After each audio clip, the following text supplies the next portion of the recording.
Lead attorney here. Hope you guys are doing well, man. Listen, we are back up in this thing. Oh, struggle screaming already. How are you guys doing this afternoon? We are talking about something pretty powerful. Now,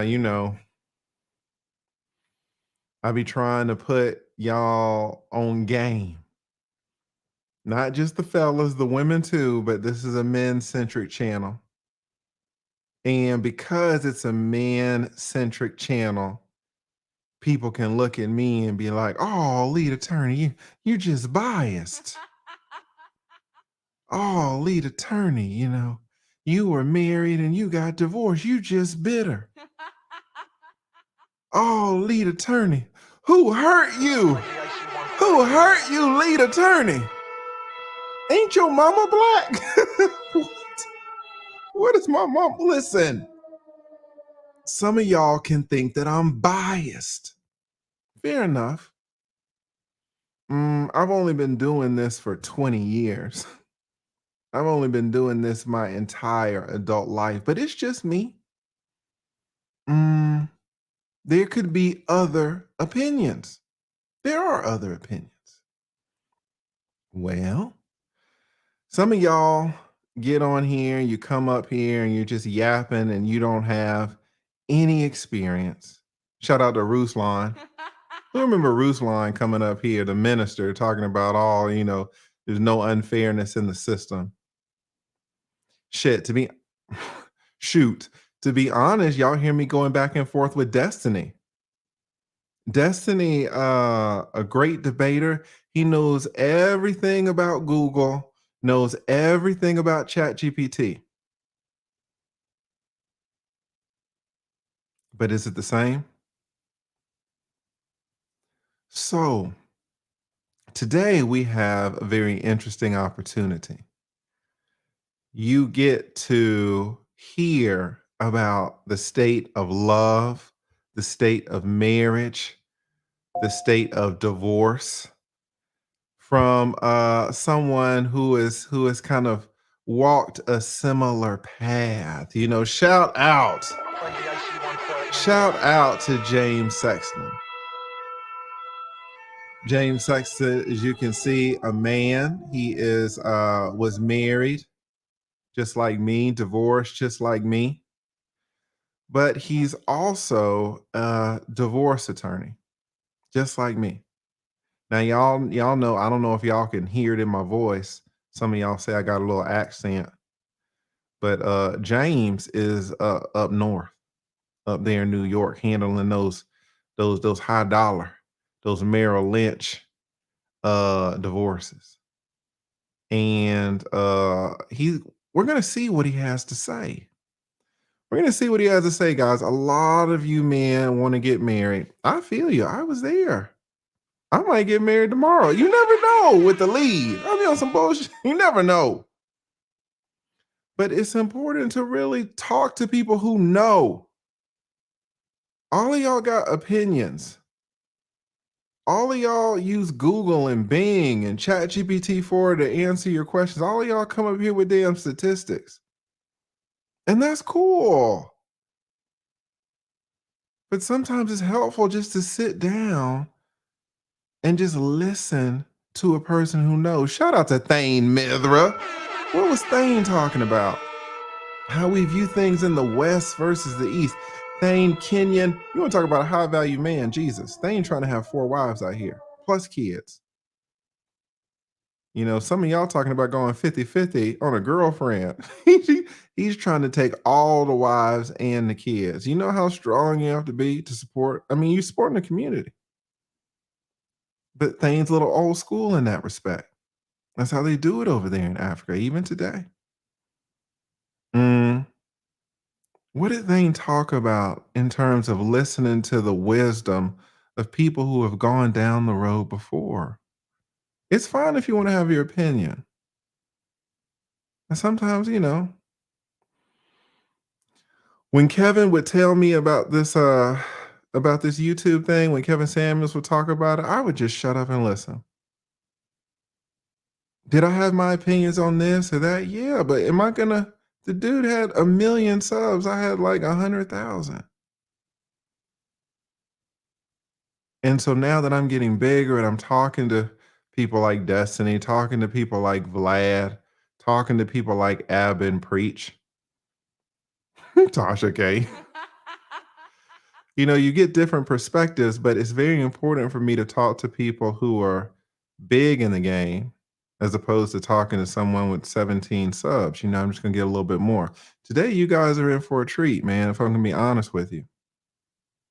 You're going to hear from another person, another brother, a white brother. So maybe y'all listen. What? We're going to listen to a white brother, man, who has who's been in the game for a long time. So we're gonna jump right into it. I'm gonna do my homeboys podcast this evening. So I gotta drive up there. Who do we got in the chat, man? Shout out to Michael. Shout out to Michael. We got Michael Sanchez in here. TLA believes in the double D's, okay? Shout out to Michael. Shout out to Maggie. Thank you so much, Maggie. Man, Maggie left a super chat. Thank you so much for the super chat. Of course, it disappeared on me. Damn, did it disappear on me? It did. But Maggie was shouting me out for the consistency, talking about YouTube. Thank you so much, Maggie. If one of the mods could drop the link to Maggie's channel, excellent content creator, someone who does not have a problem at all with consistency. But my channel will be doing well, and then because it does well, I'll take off a month and then it'll crash. So my channel's crashed and I'm trying to get it back up, resuscitate it. And so I said I was gonna go, I'm gonna produce a piece of content every day, whether it's YouTube. I was on IG Live yesterday, doing my man's podcast tonight. I'm gonna really try to push it out for the month of August. So shout out to Maggie. Shout out to Nikolai. We got Nikolai Vista in the house, man. To be honest, so many of y'all were sending me my man James's interview.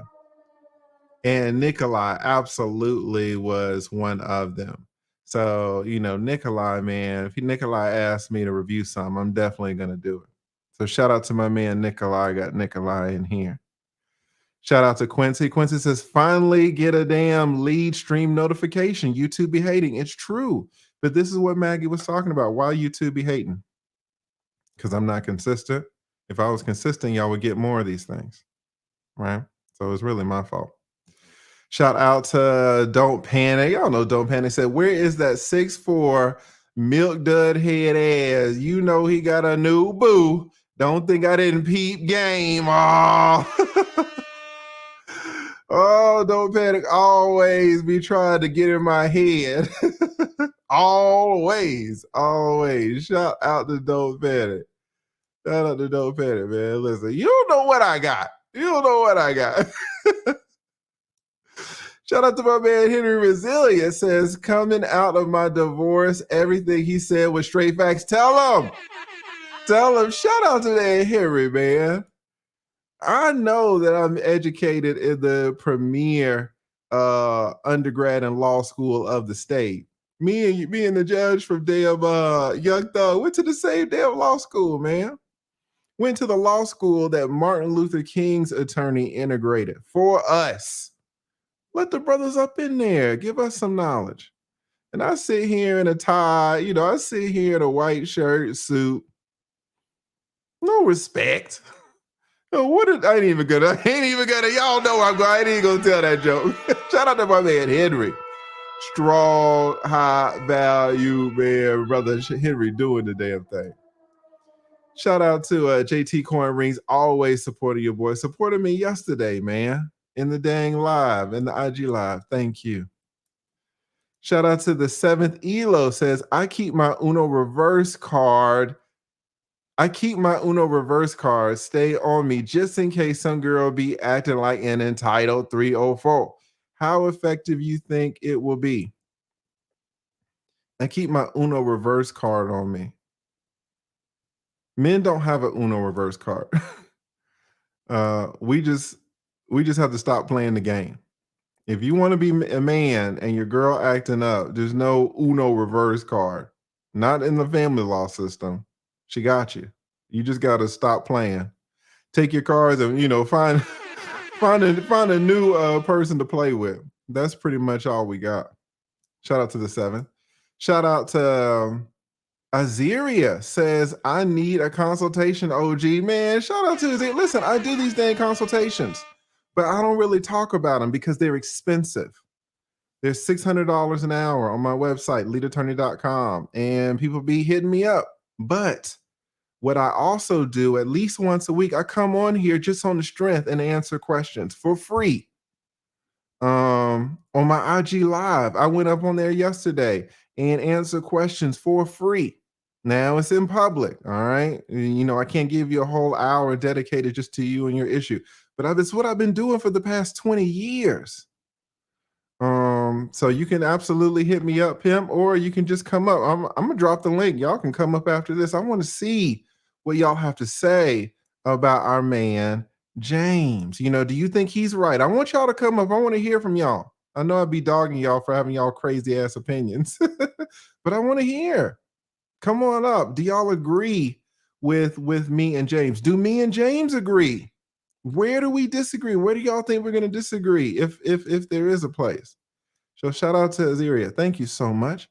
Shout out to Blaring Breeze says, quick question. Is there someone who does courses for YouTube Shorts? I'm trying to get these big bucks. See? That's why you need to join my mastermind, because you will know that no one is getting big bucks on the shorts. Shorts are great for subscribers and they're great for views. They give you pennies on the dollar. Pennies on the dollar. Guys, just to answer your question, these shorts, they're not lucrative. You're talking about a course, when I had 10,000 subscribers, no shorts, 10,000 subscribers, I was making $3,000 a month. When I had 25,000 subscribers, I was making 10 grand a month. 10 grand a month, that's six figures, right? On YouTube. That's why I was like, man, no one knows about this. No one knows about this law stuff that you're going to hear James talk about it. No one knows about this law stuff. No one knows about this YouTube stuff. That's why I talk to y'all about YouTube too. I was answering questions on YouTube yesterday. When I had 25,000 subscribers, I was making 10 grand a month. When I had 50,000 subscribers, I was making 20 grand a month. 20 grand a month would change a lot of y'all's lives. Is it millions and millions of dollars? No. What would you do with 20 grand a month? When I hit 100 grand a month, 100,000 subscribers, I was making $50,000 a month. $50,000 a month. And I was showing y'all my analytics. If you want to see my analytics, it's in the link where it says, see how much I make. When I made that last video, Kevin pulled me aside. Kevin said, shut the fuck up, telling these people how much you make. Kevin was like, I ain't never made one of them videos since. Kevin was like, no. Don't do that. Do not do that. Shout out to Kevin Samuels. But you can get that money. You can get that money with shorts. I'll just tell you right now. I made a course on it. If you want to know how to get this money, you can check out my course. There's even a special discount code. It's skills. You need skills. SKILLS, all caps. Guys, you got to invest in yourself. The reason why James is up here and able to tell you this is because he invested in himself. All the years of law school and then all the years of practice. Same way with me. That's how we know stuff. All right. You got to invest in yourself. Talk to O'Shea. He'll tell you about it. You do not need a course on shorts. Lord knows, that's the worst course you can get. If you want a course on live streaming, because I'm old, guys. If you're 35 years or older, you know stuff. James knows stuff. Just from being older. I know stuff that I know, at 46 that I didn't know at 30, just from being older. No school, just from living. If you're 35 or older, you know things that you can put into a video, and you don't have to do all this editing stuff. Just live stream, just like me. My whole course is about live streaming. So think about it. I mean, you can get it for a few $100. The fact that I'm telling you the game, showing you the game from $3,000 a month, $10,000 to $20,000 a month, $50,000 a month, and somebody don't want to pay $400. That's why we are where we are as a people, right? But you're asking for the course, so you're different. But a course on shorts, never buy a course on shorts unless it's like $20 or something. You ain't gonna make no money with shorts, though. I'll tell you that, pimp. Thank you so much, Blair and Breeze. Shout out to, here we go.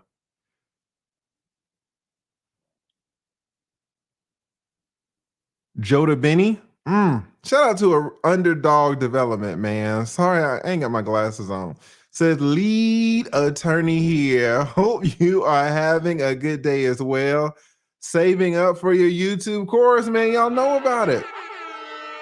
Guys, can I be honest with you? You know, I ain't gonna talk too much about race.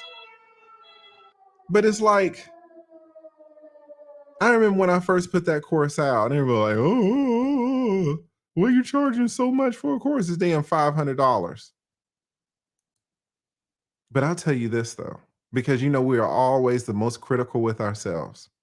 I have sold hundreds and hundreds of those courses. Has anybody ever heard anything negative about those courses? Nope, you haven't. If those courses were bad, oh my God. If those courses were bad, you would have heard some shit. Some of these other courses cost $2,000 and they're three hours long. 3 hours long for $2,000. Mine's a few $100. It's 18 hours long. Y'all put the whole thing in your mouth. 18 hours. How you go? Whatever, man. But shout out to my man, Underdog Development. He said he's saving up. My man's going to invest in himself. Absolutely. That's what it's about, guys, especially if you're a man. Use the discount code. It's skills, because that's what you need as a man. James is going to talk about it. As a woman, you don't really need skills like that. You just need to, know how to buy a straightening comb or something. I don't know what women do, man. Just damn titties. That's all they need, to be honest. Right? Shout out to Underdog Development. We're going to get to a couple more, and we're going to get into it, man. Shout out to Lou Casely, the beautiful Lou Casely. Mira nomás. Ahí está siempre apoyándome. Apoyando el canal. Always, always supporting your boy. Thank you so much, Lou Casely. Shout out to E. Capone. Says, Lee, what it do, pimpin' man? We just trying. We just trying. All right, man. Let's get into it. Y'all blessing me so much. I want to go ahead and get into it. We got our man, Marriage Causes Divorce. He ain't gonna miss this one. Marriage Causes Divorce ain't gonna miss this one. If there is one stream he's gonna catch, Lord knows it's gonna be this one. All right, man. Let's check out our boy James. He's been in the game for over 20 years, something like that. But he was married, he's divorced, so he's got personal experience, just like the lead. I was married for 10 years, guys. So I know all the ins and the outs. All right, let's see what our man has to say about this. Let's watch some of the interview and see what he's talking about. Yeah, which I think is great. Although I have to tell you, one of the most depressing divorces I ever did was a guy who was, I think, 92. All right, let me just jump in. All of y'all always ask me about stories. I give y'all a story every now and then. So he's about to tell us a story of a man who was 92 years old. Oh, geez. And what made it depressing is that he had left his wife of, 50-something, 60-something years for a younger woman, a woman in her 50s. Mm. And I just remember what was sad about it to me was this guy is still being led around by his... And I remember thinking, no, I really thought that at 90-something, I would just, a beautiful woman would walk by and I go, oh, there's a human being. There would be no... You could appreciate it without... Yeah, there would just be no sense of that would be gone from me. And this guy's proof that 90-something years old and you're still thinking with your dick. We're doomed. That terrified me. It really did. It actually upset me. Let's talk about this for a second, guys. This is deep. Guys, I could riff on this for 30 minutes just on this alone because it means so much. What is he saying? There's a 92-year-old that divorced his wife for someone younger. Now, we just talked about this in terms of permanent alimony, right? He was married to that lady for, what did he say, 40, 50 years? What did he do? Traded her in. Traded her in for a younger model. Y'all remember we talked about that younger model? Who remembers we talked about that younger model? They firm. Boy, when I divorced my wife, well, actually, my wife was dating. When I divorced my wife and I started dating, again, I was trying to be age appropriate. I was not age appropriate when I got married. So let me mess with some of these older women. And they stack, they got the double D's, but you grab them, they look full, they look like they got a lot in them, but they're empty. But then I got with a younger girl, and she was hooking me up. I reached down and I was like, wait a minute. I said, sit up. What is this? It's like, it's my titty. It was so firm. I was like, is this? She was shocked at my shock. It had been so long. Sometimes as a man, you want to trade him in for a younger model. Now, is that fair? If you said for better or for worse, of course her titties are empty. She's 55 years old. What did you expect? She's a human. Well, they're empty. I was like, Jesus Christ, guy, you're 92. And shout out to him. 92 years old, still trying to get it in. Y'all want to know where they get it in? They get it in at the old folks' home. Boy, y'all might not know that. It's so many damn STDs up in them damn old folks' home. They're getting it in up there. It never stops. But if that's the case, man, if you're a man and your sex drive is like that, why are you getting married? Is marriage for you? I always talk about AMS, alpha male strategies, and he was talking about the best relationship he ever had with a girlfriend, the absolute best one. It was sexless. You're like, what? AMS? In a sexless relationship? Yes. And he said it was the best? Yes. But it was sexless. Why was it sexless? Was it because of her? Mm-mm. It's because of him. Why was it sexless on his part? Because he didn't want her. Why didn't he want her? He didn't care about her? No, he cared about her. He said it was his best relationship. He cared about her. He loved her. Well, why didn't he want it? Well, he didn't want it because he had already hit. You hit 6 months, you hit it a year, 2 years. There are so many men who, the more you hit it, the more the attractiveness goes down. For her. Not for her friend. Not for the girl at Lifetime Fitness, but for her. But the smart thing about AMS is that he knows that about himself. And if you know that about yourself as a man, you know that the institution of marriage is not for you. It doesn't make you a bad person. It doesn't make you a bad man. It doesn't make you less. You just need variety. There's nothing wrong with that. But if you need variety, the institution of marriage is not your calling. Now, AMS knows that. This brother over here, 92 years old, he's from a different era, though. They might not really have choices back then. But this is what I tell men today. Men today are like, oh, well, should I get married to her? Or what's her body count? Does she love me for me, or does she just love this? Does she love me for this damn crypto? Does she love me for this YouTube money? Does she love me for me? I want to marry her, but I don't know if it's real. You could think about you first. Men never ask themselves, am I fit for the institution of marriage.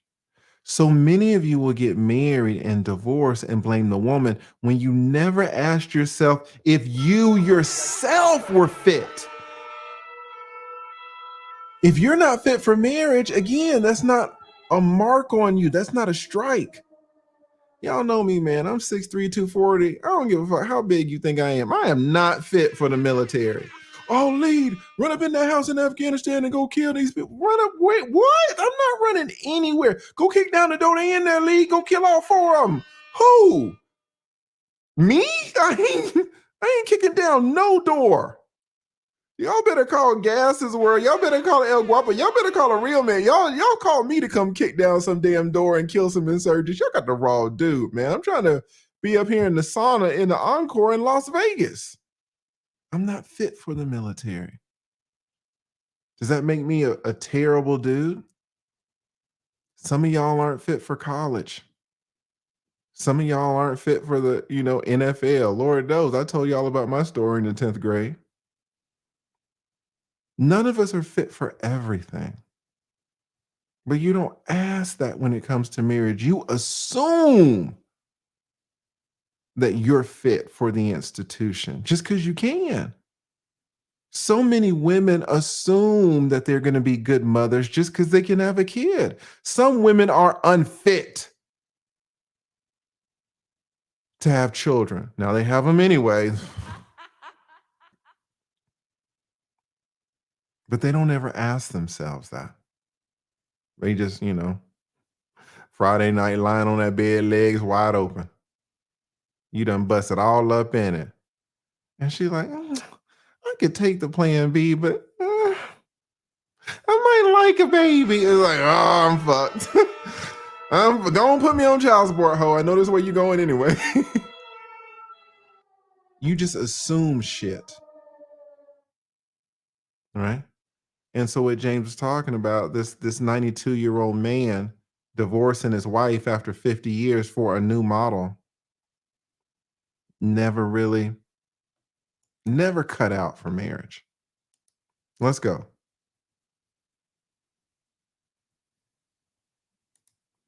But to me, sometimes, All right, here we go.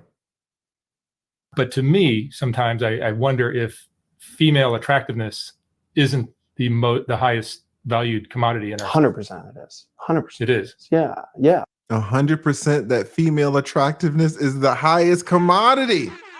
Interesting. Of course. Because men are becoming rich and powerful in order to get a woman. Of course. The woman they want. Of course. What an attractive woman. And when I say attractive, I don't just mean attractive. I mean even just sexually confident.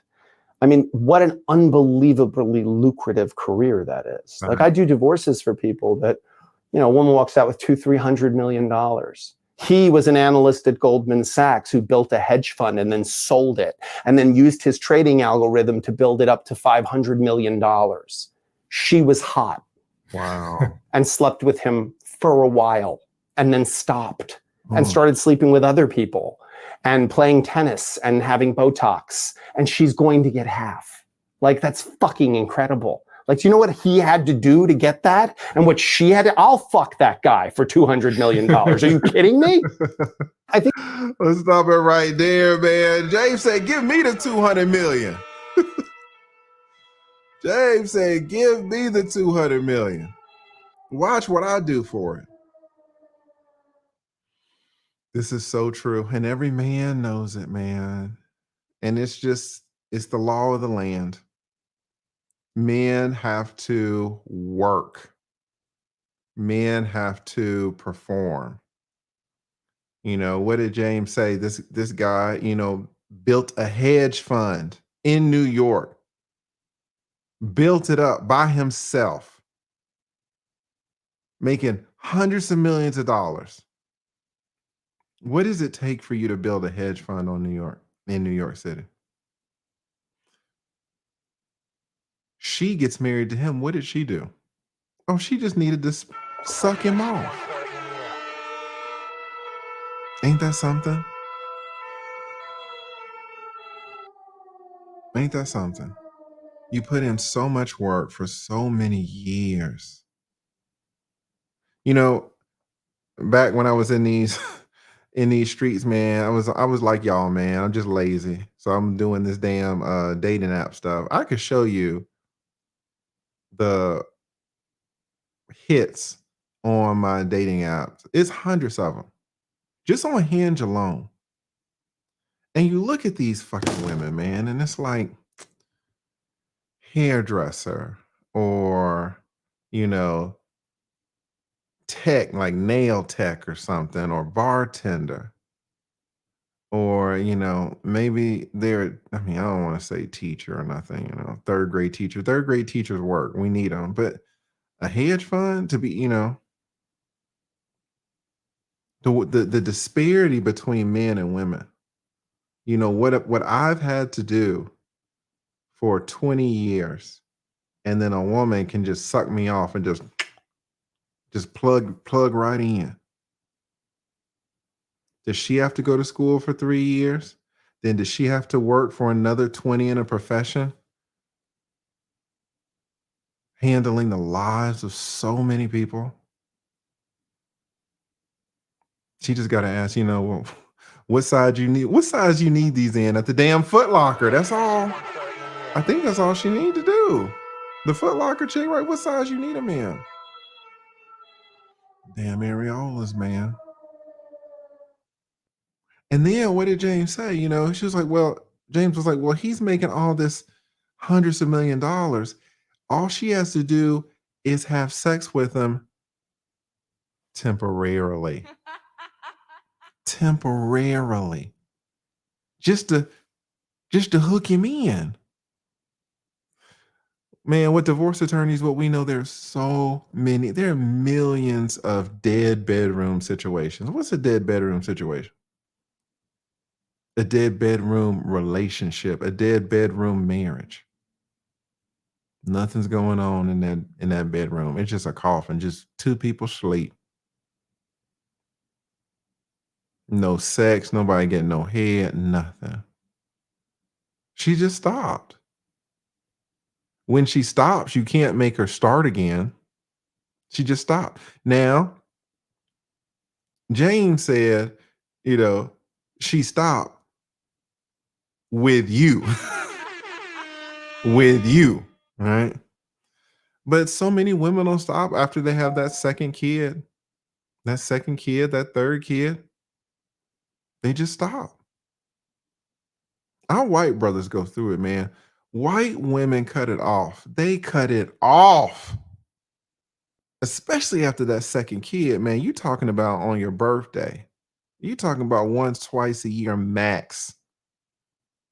White women are like, They don't, I don't know what it is with them. I just see it so much with white women in particular. I'd be scared as hell to marry a white woman, boy. I don't give a fuck what Tasha K say. I'd be scared. I'm like, you're gonna cut it off, ain't you? No, I'm not gonna cut it off, Lee. You're the best I ever had. All right. And you can't make them start it up. Right? And so what he's talking about right there is tough, man. Men need to do so much more. And then we get into these relationships and then they take half. Okay, you're going to take half of what I built from the last 20 years? Yes. Okay, well, what did you do to deserve to take half? Oh, I had sex with you for 4 years. Wait, what? I had sex with you for 4 years. I didn't want to. I did. Ain't nobody forced you to. Well, I needed half of your shit. Yeah, how am I gonna get $200 million if I don't fuck you for 4 years? What did Janet Jackson do? Y'all remember her prenup? Mm-mm. This is real life, guys. None of y'all see this. Y'all's, you know, you guys see this in your life, maybe. Or, you know, you got a friend who talks to you about it. So you see his life. Or you got that cousin that mentioned it. So that's his life. Or you got the dude down at LA Fitness. That's his life. Y'all see 4 lives. 4. But people like me, people like James, We just see hundreds and hundreds of these every single year. And so you start to see the whole damn thing. You start to see the whole thing. And it gives you such a different perspective. You know, they can't use on James, oh, well, that was just your marriage. They can't use that shit. No, that was just your divorce. You're just bitter. They can't use that on him because he's been an integral part of so many of these relationships. Same with me. We can't use it.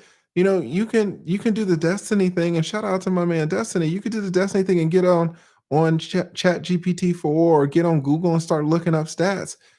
There's no way to compare it. Right?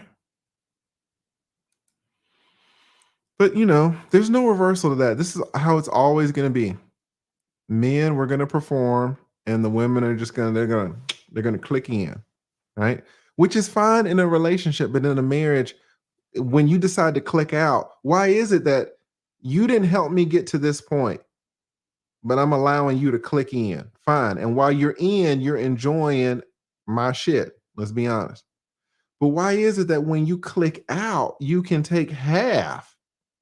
I was here, you clicked up, and when you click out, now I'm down.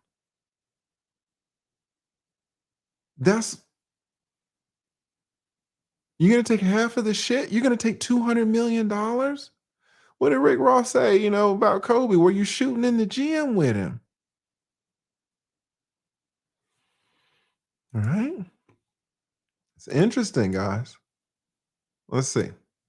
Had to do to get that, and what she had to, I'll fuck that guy for $200 million. Are you kidding me? I think there's a distinction that has to be made between pair bonds and marriage, right? Marriage is a government concept. Marriage is a contract. Marriage is a legal status. Pair bonds, right? Two people go in it together, you know, saying, hey, there's 7.3 billion people in the world, and the two of us, we're gonna lock up together, and we're gonna try to hold hands and get through this thing. Till we're 80 years old. Well, until whatever, you know. I mean, what's interesting is, first of all marriages end. They end in death or divorce, but they all end. Like every marriage ends. So it's one of the only things that you go, wow, I really hope this ends in us dying. You know, most things you that's not the desired outcome. But in marriage, you hope marriage will end in death. You hope that you will be together until one or both of you die. You know, but all marriages end. But so as a guy, as a provider, if you knew it was going to end and you were going to have to give away half your money, you might think twice about doing it. Well, I think that's what makes being a divorce lawyer interesting, is that it's a lot of what a court has to do is disregard what happened in the marriage, because the truth is at the bottom of a bottomless pit. Like, you're never going to get there. Yeah, well, he's fucking his secretary. Right. Because you were not sleeping with me anymore. I have a client whose wife acknowledges she didn't sleep with him for 6 years. What did you think was going on if you didn't sleep with him for 6 years? So delegate. You've delegated that responsibility. If you don't want to have sex with him, that's okay. No one should force you to have sex with this person. Let him go have sex with someone else. You don't want. Let me just stop it right there, man. I did a video. I did a live stream 3 or 4 months ago that detailed the circumstances under which married men should be allowed to cheat. I did a whole live stream on it, guys. Me and your boy James are right here. I laid out the rules under which a married man should be allowed to cheat. James is just saying, hey, man, this woman cut him off. 6 years didn't have sex. Right? What do you want from this dude? 6 years? These white women are cold, boy. Somebody put white women in the chat. They're cold. They will turn it off for years. It was not off when they were dating. It was not off when they were courting. It was not off during the engagement. Probably wasn't off after the first year or two. Let that first baby come in. The beginning of the end. When the second one come, you on your last leg if you're standing at all. The third one, shit. White woman done been cut it off. This is what he's saying. And so Who's to blame when a man cheats? Obviously, everybody immediately wants to blame the man. But James is like, what are the facts? What are the circumstances? What is the truth? Oh, you'll never know the truth. Right? None of y'all men really get up in court and say that your wife hasn't sucked you off in 6 years. Well, Lee, I would say that, but I don't want to embarrass her. Why not? Well, Lee, she's the mother of my kids. We'll lose everything then. Just fuck it. Lose everything. You hired me, and now you don't want to fucking get up there and burn this bitch up because she's the mother of your kids.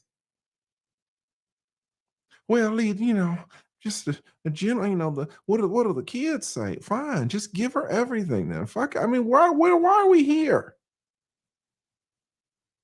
You're protecting her as she's screwing you. And to be honest, shit, maybe the judge might not care anyway. Judges don't care. The pain that you felt for those 6 years, if you tell the judge, oh, she ain't sucked me off in 6 years, she ain't give me no ass in 6 years, does the judge care? Judge might not have any ass in 6 years. Judge don't care. No one cares if the men are going through it. No one cares.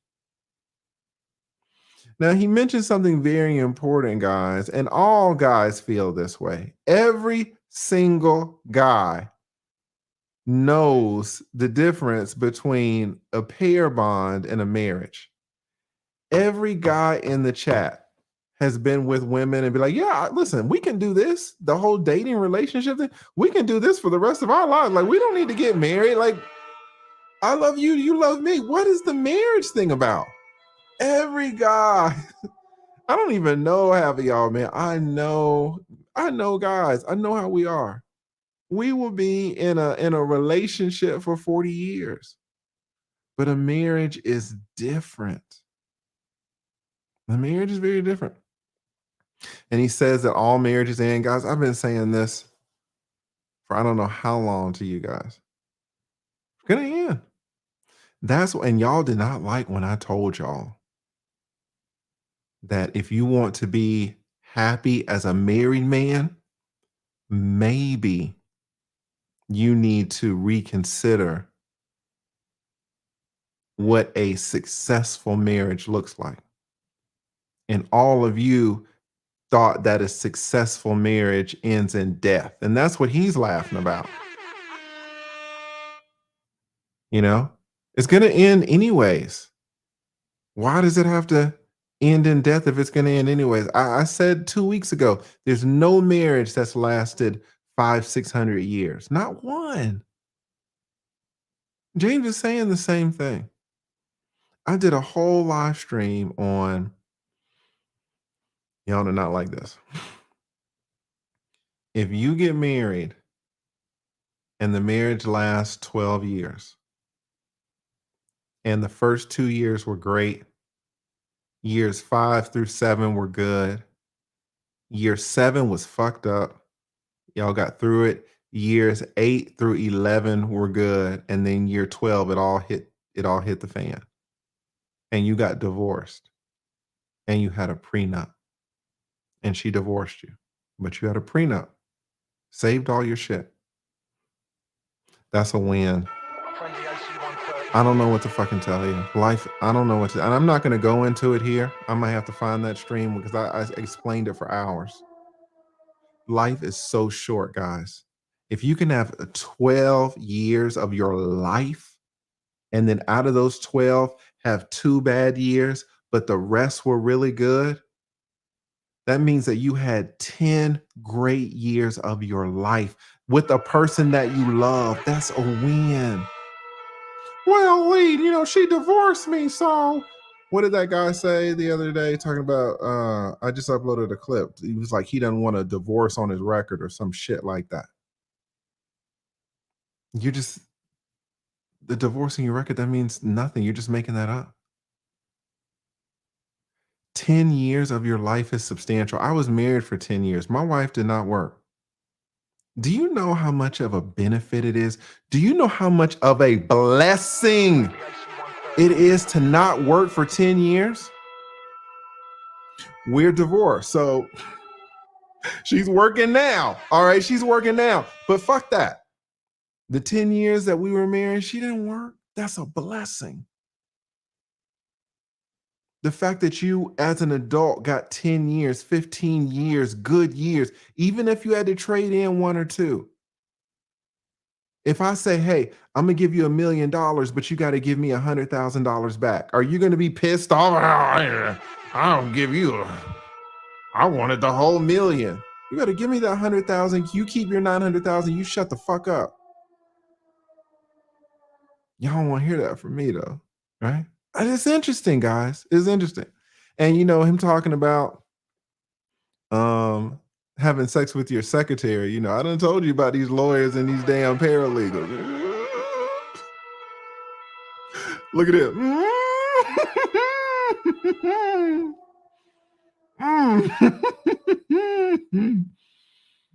Let's get back to the damn. Let's get back to the damn stream. You can get your boy self snitching. Let's go. 6 years. So okay, delegate. You've delegated that responsibility. If you don't want to have sex with him, that's okay. No one should force you to have sex with this person. Let him go have sex with someone else. You don't want to do the laundry, hire someone to do the laundry. If you don't want to mow your own lawn, hire someone to mow the lawn. Delegate that responsibility. And this guy wasn't even sleeping around. He was going to those hand job places, you know, where you get a massage and you get a hand. Like, what the most pathetic thing in the world, the most innocuous thing in the world. He didn't have a girlfriend. There was no love involved. He was getting jacked off for $50. Like, that's sad. Like, I mean, first of all, hand jobs, like, that's an outdated technology. That's like a Betamax. You know, like, who even does that anymore? But he was doing this, and he just thought, okay, that's fine. She had the indignation to say, he shouldn't be a custodial parent. He's a terrible person because he's doing this. And it was like, wait, how is that much different than going to a strip club? How is that much more different? Because we just, you know, he was like, well, should I deny it? And I was like, is it true? And he's like, well, yeah. I said, no, we should own it. Let's go in and say, yeah, you know what? Yeah, it's pathetic. It's really pathetic. My wife didn't sleep with me for 6 years, and I'm human. And I wanted to have sex still. I didn't want to blow up my life. I didn't want to screw up my kids and have my kids have divorced parents. So I thought, all right, she's clearly not interested in me anymore.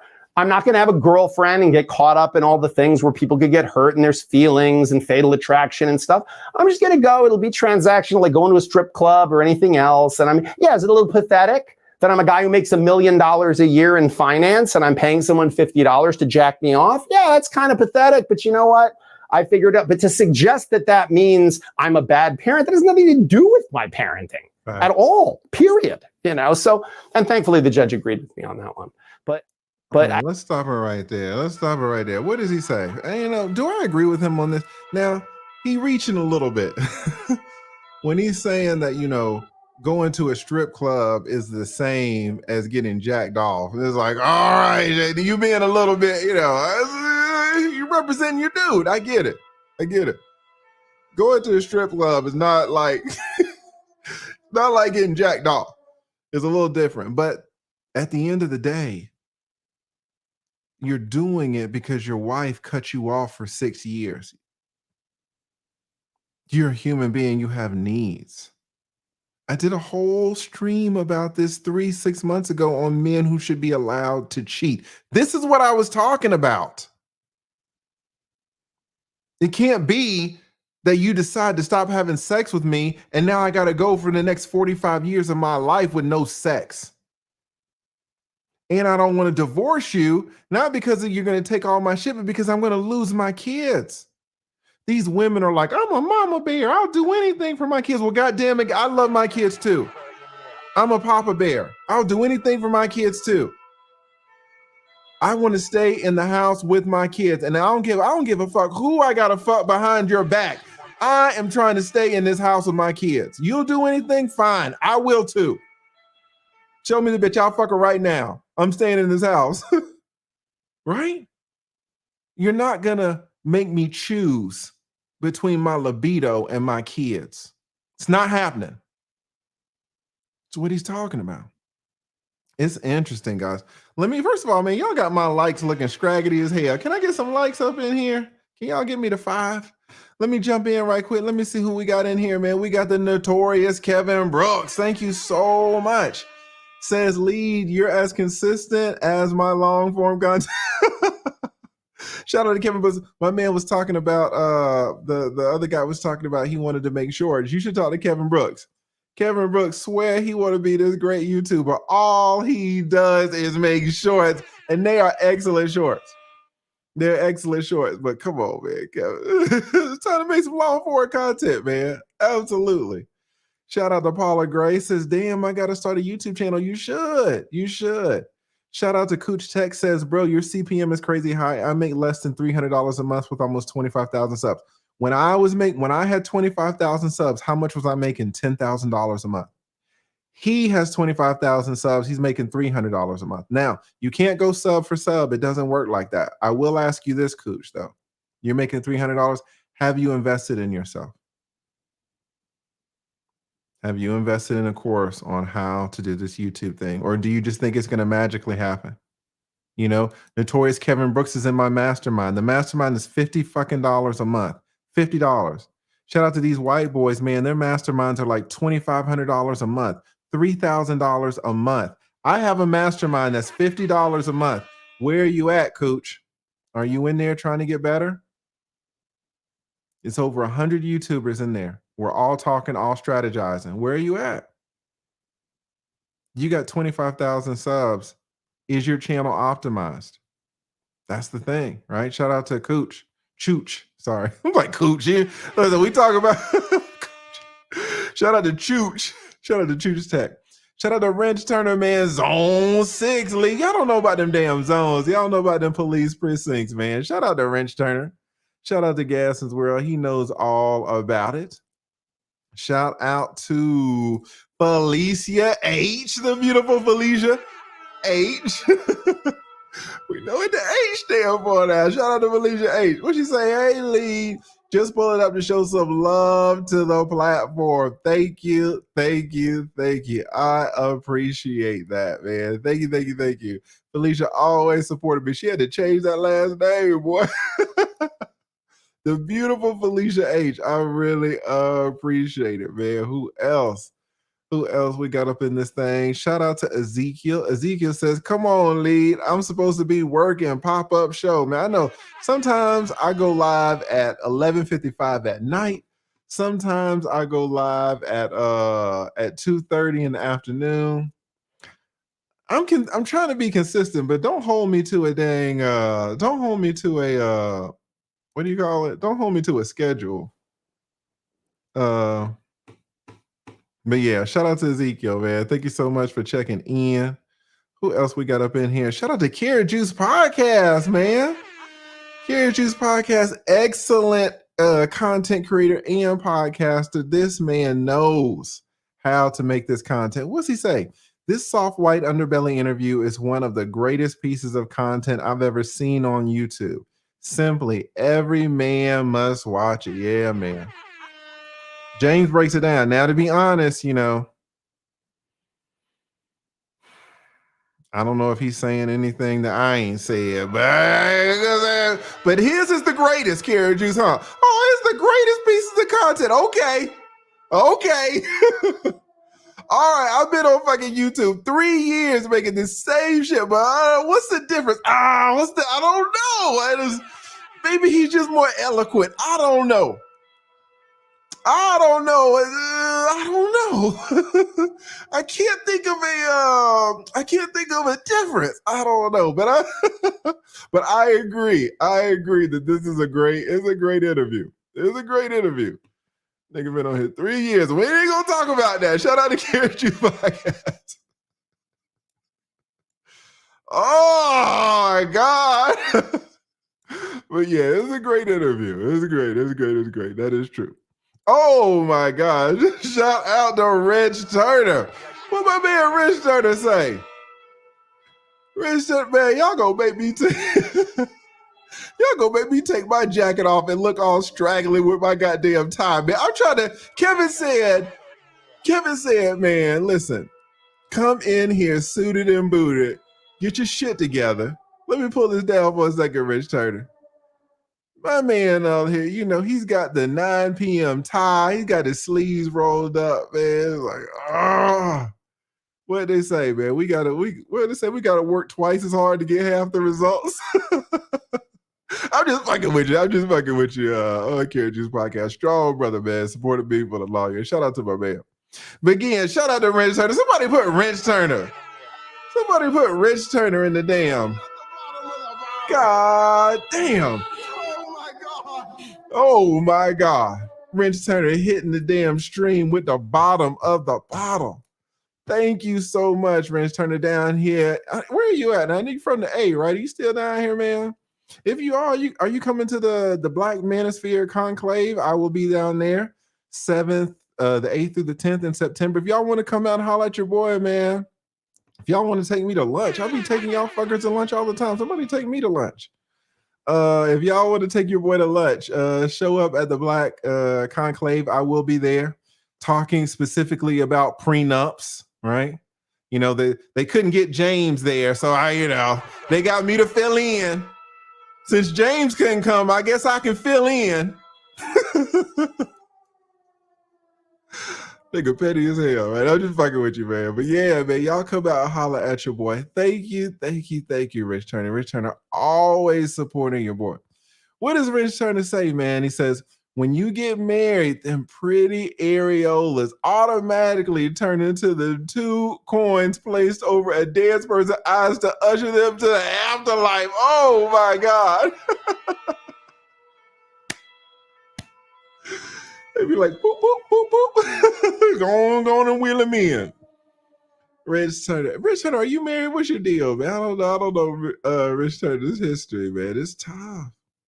I will tell you, to all the men, marriage is not what you think. To the young men, to the before the billions, to Moose Locks, it's not what you had in mind. You don't see the switch up. She's going to switch up, but you're going to switch up too. You know, and you ain't really, your thoughts are not going to be pure all the time. They're not. And because your thoughts aren't pure, women are sensitive. Women be knowing. Man, my ex-wife, she knew the types of women that I like, man. It was to the point, we be walking in the mall, man, and this fine little 25-year-old white woman, thick thighs, blonde hair, blue eyes, stereotypical. She walked by smelling like Pantene. My wife she ain't even care. She just, whatever. But then you had that little brown skin, Foot Locker Latina girl just walk by. She be looking at me. We be walking and she just be looking at my eyes like, look, go and look at her. Go on and look at her, nigga. She be looking at me the whole time. Whoever saw them service dogs or them dogs you train and they always looking at you, they standing at attention. When a cute girl walk by like that, man, some old brown thing, something from Decatur with the thick thighs. Used to run track for Towers. Oh my God. Get you a girl who used to run track for Towers. Used to run track at Mays. Y'all don't know about that. Used to run track at Crim. She old. She be looking right at me, boy. Look. I'm looking if you looking. I'm looking if you're looking. Right? Women know. And that in itself, the fact that your thoughts aren't pure and she knows your thoughts aren't pure. So now she's got an attitude and now there's an attitude and we're just walking down the mall. Right? Or it's 7:30 and I got trial tomorrow. I'm sure my man James knows all about this. I got trial tomorrow. So one of my paralegals is helping me out. And then damn wife blowing up the phone. I'm like, yo, I got trial tomorrow. Well, who's there with you? My paralegal. What's the next question?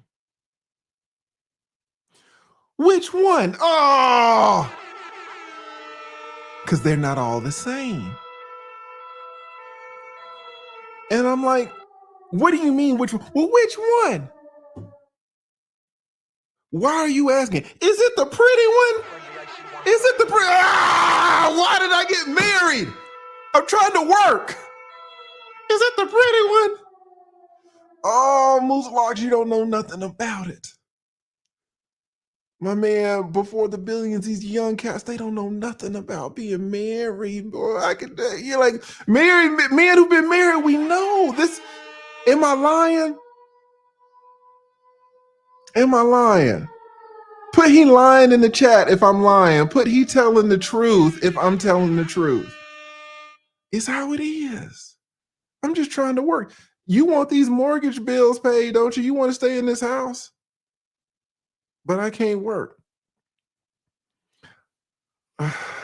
It's tough, man. And so Rich Turner's like, hey man, you think them areolas are sweet, boy? You think they sweet? Thank you so much, Rich Turner, man. I always say that the person who gives the biggest super chat is the sponsor of the stream. Man, we had Penny Ford sponsor the last stream. Shout out to Penny Ford. We got our man Rich Turner sponsoring, man. Thank you so much, Rich Turner. Strong black brother. If you in the A, man, let me know. We gonna have to chop it up at Fogo, man. Shout out to Rich Turner. I'm gonna read some more of these super chats, but y'all know when y'all bless me like this, I always like to get back to the content. So let's go on and jump back in. Let's see what our man is saying. I really do think that the idea, I don't think, I mean, if you break it down fundamentally, 56% of marriages end in divorce. Like, think about, that's the ones that end in divorce. So how many people, what percentage stay together for the kids? Or because they don't want to give away half their shit? Another 10%? That's conservative. But let's say 20% then, okay? That's at least right. You now have a technology that fails 76% of the time. That's insane. That's insane. That's more likely than not. 76%. If I told you there's a 76% chance when you walk out the door today, you're going to get hit in the head with a bowling ball, you would not go out, or you'd wear a helmet for sure. But people just continue to get married. Not only do they continue to get married, there's a presumption that you should get married. And if you don't get married, there's something wrong with you. So if you've got a girlfriend and you've been with her for 5 years and you say to someone, we're getting married, they go, oh, that's great. You know, they don't go, why? You're happy. Why would you get married? Like, everything's going fine. Why would you put yourself through that? Why would you run that risk? If you say to someone, we've been together 5 years and we've decided we're not going to get married. We're going to move in together, but we're not going to get married. Ooh, what's wrong? You have intimacy issues? What's your problem? Meanwhile, 56% end in divorce. It's literally fits the legal definition of negligence. It's a negligent behavior. That's deep where you put it right there. Let's talk about this for a second. What do you say? 56% of the marriages end in divorce. All right. So the odds really aren't in your favor. Calling your boy. But more than that, this is what y'all don't see. Y'all see the divorce is fine. Y'all don't see the men who are suffering in marriages. This is what you do not see. The men who are suffering in marriages will not tell you. They won't. They won't really tell you. They'll be like, you might say, hey, Mike, you want to go down to shoot some pool? You're like, oh, I can't, my wife. Like, oh, okay. But he don't tell you what's going on at home. Men won't tell. But there are certain men who find out what is going on in your home. There are certain men who find out what's going on in your kitchen, what is not going on in your bedroom. It's us. It's divorce attorneys. So many men live for years silently suffering in their marriages. It would be better if they got divorced. Guys, death supposedly is the worst thing, but we can all think of situations where it would be better to die. I have about 10 to 15 movie scenes just in my head that I'll just never forget. And one of them is from The Last Mohicans. And I don't remember the plot. I don't remember anything, but I just remember a 10-second scene where the Indians had tied this, I guess he's a white guy, tied the white guy to this cross. The cross was laid down on the ground, and they tied him to the cross. And then they stood the cross up. What was the problem? They stood the cross up in a pit of fire. The dude was alive.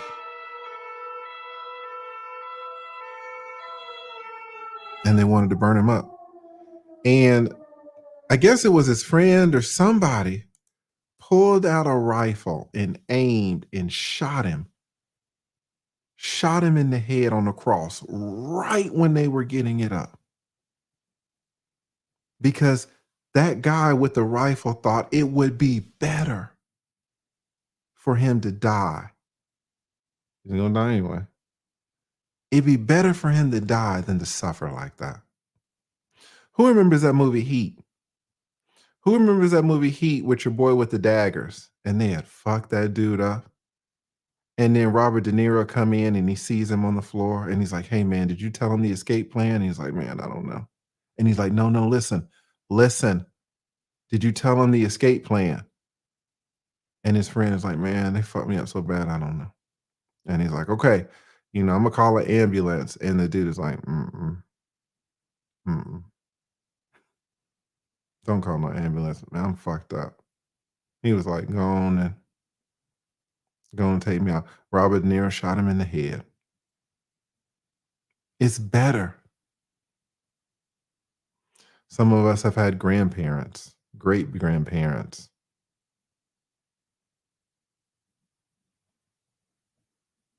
suffering. So when you look at the divorce rate, what's the point? When you look at the divorce rate and it's 50% ends in divorce, you're like, "Oh, you don't see the ones that are still married. You don't see the ones that are alive but are fucked up." Sometimes those are the worst ones. So he says, well, out of the 46% that are 44% that are still married, just add another 20% to the ones who were kind of walking dead. So you got 20% of the suffering, 50% of the divorces. You put them together, what's that? That's 76%. You are entering into an institution where 70%, 76%, more or less, of the men are not, they're not doing well. They're not doing well. Does that mean anything to you? No, Lee, because she's got these big areolas. These areolas as big as this Bose speaker, Lee. They just so big, Lee. Like, all right, nigga. You gotta wish him well. Well, that's your girlfriend, leader. That's your fiance. That's your wife, lead. That's your wife, James. That's not my wife. That's your wife, James. I love her. She loves me. She told me.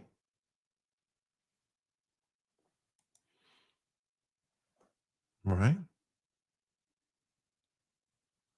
It's deep. Now here's the thing. I'm gonna be honest with you. Let me take it from the other side, Pauls. I am not anti-marriage. I'm not. My man, look at his posture. He's like, "Don't do it. Don't do it. Do not do it." Look at James. He's like, "Don't do it." But that's not me. If I would be honest, guys, I'll get married tomorrow. I don't give a shit. But I'm wise now. And I know how to reduce my risk. So I might be in that 56%, but I'm not going to be in that extra 20% where they're having to, they pulling the damn wood up, burning my ass up. Because I'm going to get out. Well, how are you going to get out? They're going to take half your shit. No, they're not. You know, one thing about the manosphere, not even just the black manosphere, the manosphere in general, man, for some reason they shit on prenups. Y'all have no idea what the fuck y'all are talking about. A prenup, a prenup is like the friend shooting you in the head with that damn with the rifle. It gets you out of sticky situations. It's your get out of jail free card. And depending on your prenup, it can be damn near free relative to what you could lose. Y'all don't know how to get y'all don't know how to get married correctly. You know, once you see as many marriages and divorces as James, once you see as many marriages and divorces as me, you know how to do it. I can pick a wife now and have a successful marriage way better than I could when I actually got married. I didn't know what the fuck I was doing at 29. At 46, shit, a woman who marries me is coming up. My first wife got fucked over, man. Don't ever, man. Ladies, if you marry a dude that's 26, 28, 29, and they ain't there mentally, you're going to have a rough road. I'm so much better now. But what's the point? The point is, I'm not anti-marriage. It sounds like James is like, man, I ain't doing this shit again. I'll get married tomorrow. But he's exactly right. If he wants to round it and say 70%, 76%, I totally fucking agree. As a man who's 46, I can look around and be like, okay, I know how to reduce the risk. As a man that's 26, they're not capable. They're thinking that it's not going to happen to them. So they're going to get married.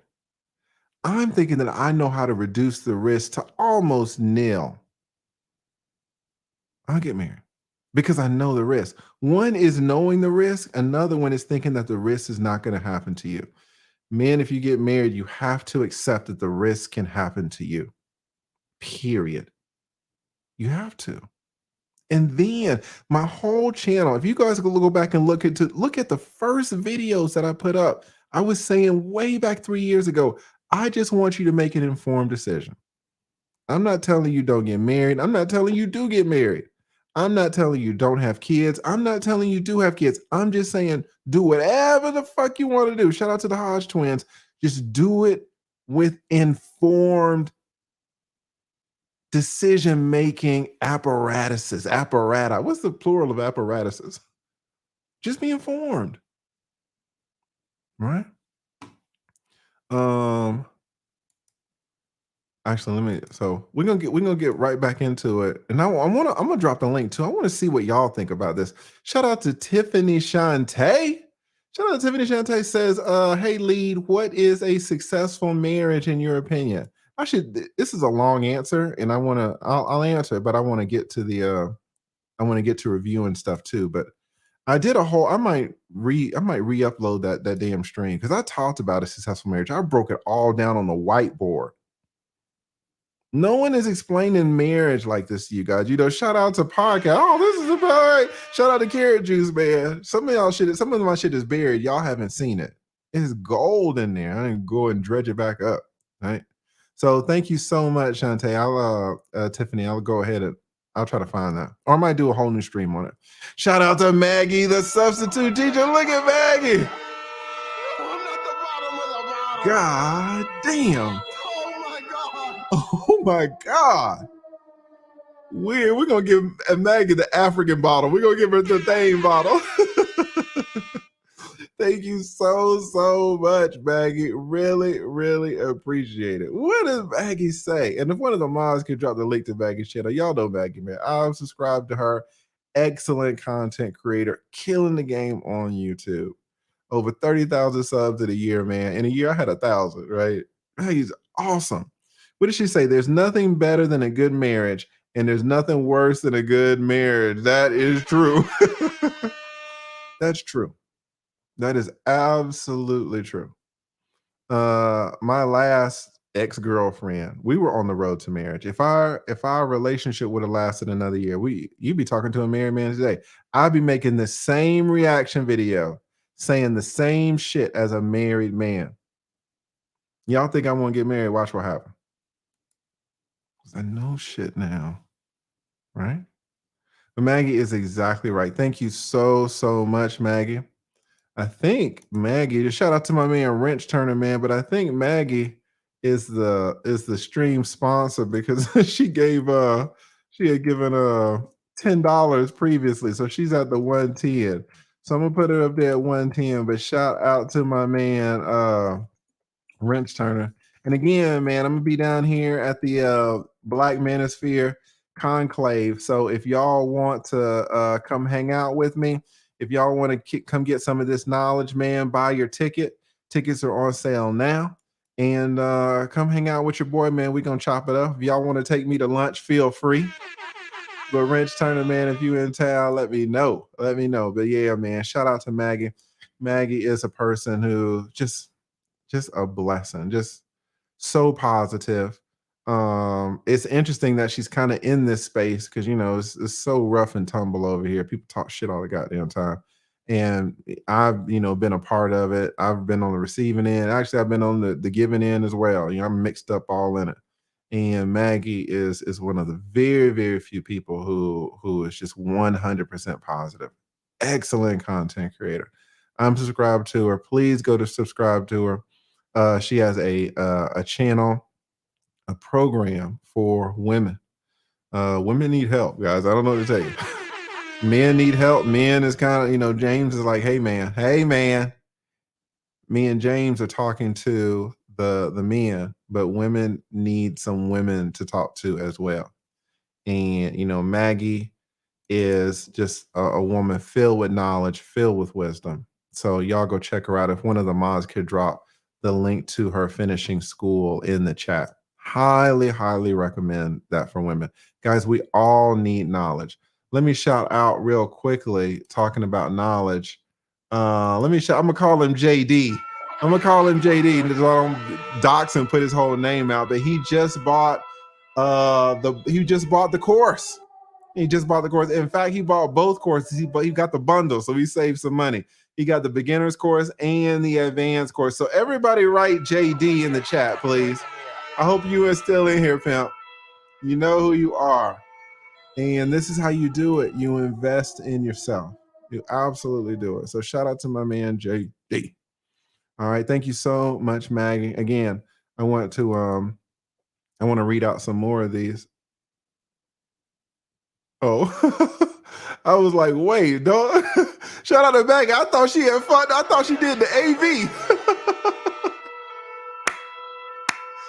I was like, oh, Maggie, don't tell me I caught you slipping. I thought my girl Maggie did the AV on us. Shout out to Maggie, man. She hits me with another 100. Somebody write Maggie in the damn chat, man. God damn. Oh my God, hitting us with the bottom of the bottom. And this is such an important stream too, guys, because we're really kind of laying it bare. I don't really like to talk to you guys so stiff about marriage like this. James is letting y'all fuckers know. But, I like to sugarcoat it a little bit because I know that there are men who are going to get married regardless of what James says. There are men that are going to get married regardless of what I say. And I don't want to be hypocritical because what it look like me shitting on marriage and then 2 years later I'm married. You're like, damn, Lee, what the fuck? No, I let y'all know clearly where I stand, but I tell you right is right. And so it's great that I'm doing this reaction. Shout out to Nikolai. Shout out to everybody who asked me to review this because I'm giving it to you straight. And it means a lot, for me to be able to give you this information. This is information that, guys, you're not privy to. You'd have to pay probably $800 to $1,000 an hour to talk to James. To consult with me is $600 an hour. And we're talking about this right now, the state of marriage in 2023. So for this stream to be sponsored by a woman, by a Black woman, a super feminine Black woman, it means a lot. So thank you so much, Maggie. And thank y'all for shouting Maggie out in the chat, man. Let me go in and put Maggie up in here. Thank you, Maggie. Shout out to Maggie, the substitute teacher. Let me get it one more time. the new stream sponsor. I thought you had messed up, Maggie. Oh, I thought I had caught you. I love to catch you guys, man. All right. Let's keep it going. I got some more super chats to read, but when y'all hit me with so much love and support, man, I like to get right back to the content. So let's keep it going. Thank you so much. Shout out to Boneyard Lawn Service. Talk about the best mastermind group. Yeah, shout out to JD for buying the course. Maggie as well just got the course. All right, I didn't want to dox you, pimp. I didn't want to dox you. I just said JD. Said just got the course. Thank you, TLA. I'm at 20,000 subs, 200 reinvest. Yes, and what I'll do, I'll send you 2 months free into the mastermind. So give me until tomorrow, and I'll email you at the email that you put in. Subscribe, and I'll give you 2 months free in the mastermind, so you can see what we're doing in there. The fact that every single Black YouTuber is not in that mastermind is atrocious. It's crazy, right? Everyone should be investing in themselves. So shout out. Somebody put my man Underdog Development. Somebody put Underdog Development in the damn chat. This is a Black man investing in himself. This is what we need. This is exactly what we need. So shout out to my man JD. All right, let's go. Let's keep it going. Thank you again, Maggie. But love and marriage have very little to do with percent end in divorce. It's literally fits the legal definition of negligence. It's a negligent behavior. Right. But love and marriage have very little to do with each other. I don't think there's much of a correlation there. I think that's where we got off track. Like, I believe in pair bonds. I don't think I can learn everything I need to know about myself from myself. I think having someone around me who sees my blind spots, and that doesn't have to be a romantic partner. That could be a friend. That could be any number of things. But there is something wonderful about romantic connection. We know that. I mean, the other statistic is 56% of marriages end in divorce, but 84% of people who get divorced are remarried within 5 years of their divorce. Really? Let's think about that. So now you've done it and failed and felt the pain of the loss, and within 5 years, 84% are remarried. Jesus. I think Stop it right there. Let's stop it right there. What does he say? He says, listen, and we all know this, if we're going to be honest. We all know this. There is a difference between being, let's say, married and being in love. You can be in love and not married. And you can be married. Exactly. But when you are in love, it feels amazing. You know, shout out, man. I do not understand these MGTOWs. And some of them have gone through some BS. So Lord knows there's no judgment. But I get so much satisfaction. So much satisfaction from being with a woman.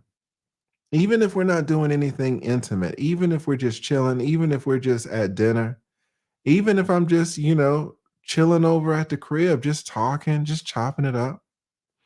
When you guys look at me, not as the lead, but just as a regular person, if you got to know me, you wouldn't see some of the influences that women have had on my life, but they have.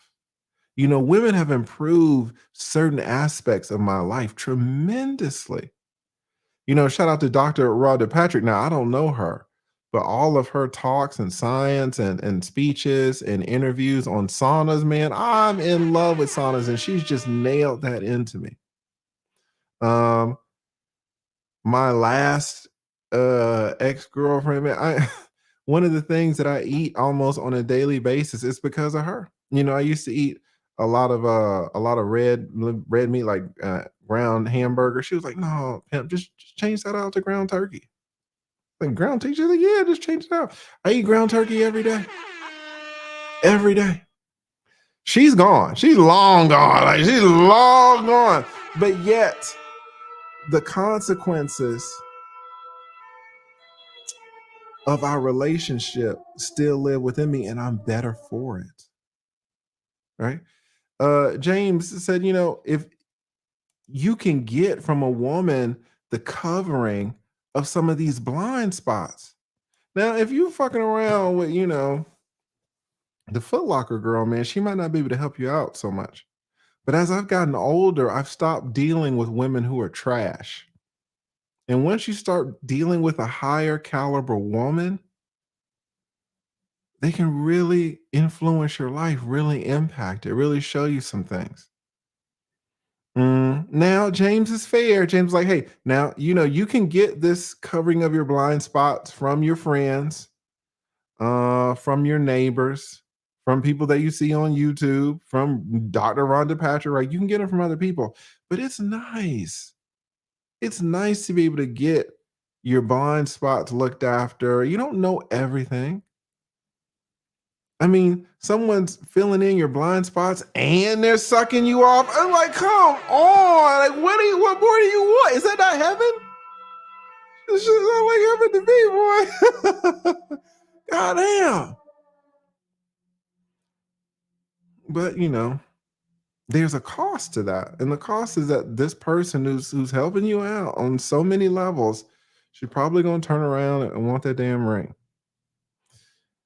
Now we're in 70%, 76% land. But there are people in this sphere, in this sector, who will be accused of hating women or incels and all this or that. And listen, there is a such thing as the black pill. And I'm sure not everybody in the black pill hates women, and we also have to remember that a lot of people, a lot of men who quote unquote hate women are going through a phase where they just got, they just got raped. Can we just say it? They just got fucked over. So you're goddamn right. They're hating some people right now. They are not in a happy place, but it's a phase. It's a phase, right? For the vast majority of people. No guy out there just stays hating women for 50 years. It's really not a thing.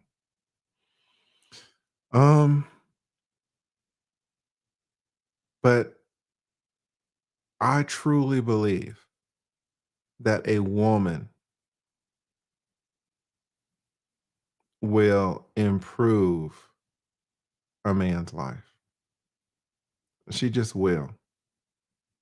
If it's the right woman and it's the right man. Now, some men are very abusive to women. Some men don't have it in them to receive from a woman.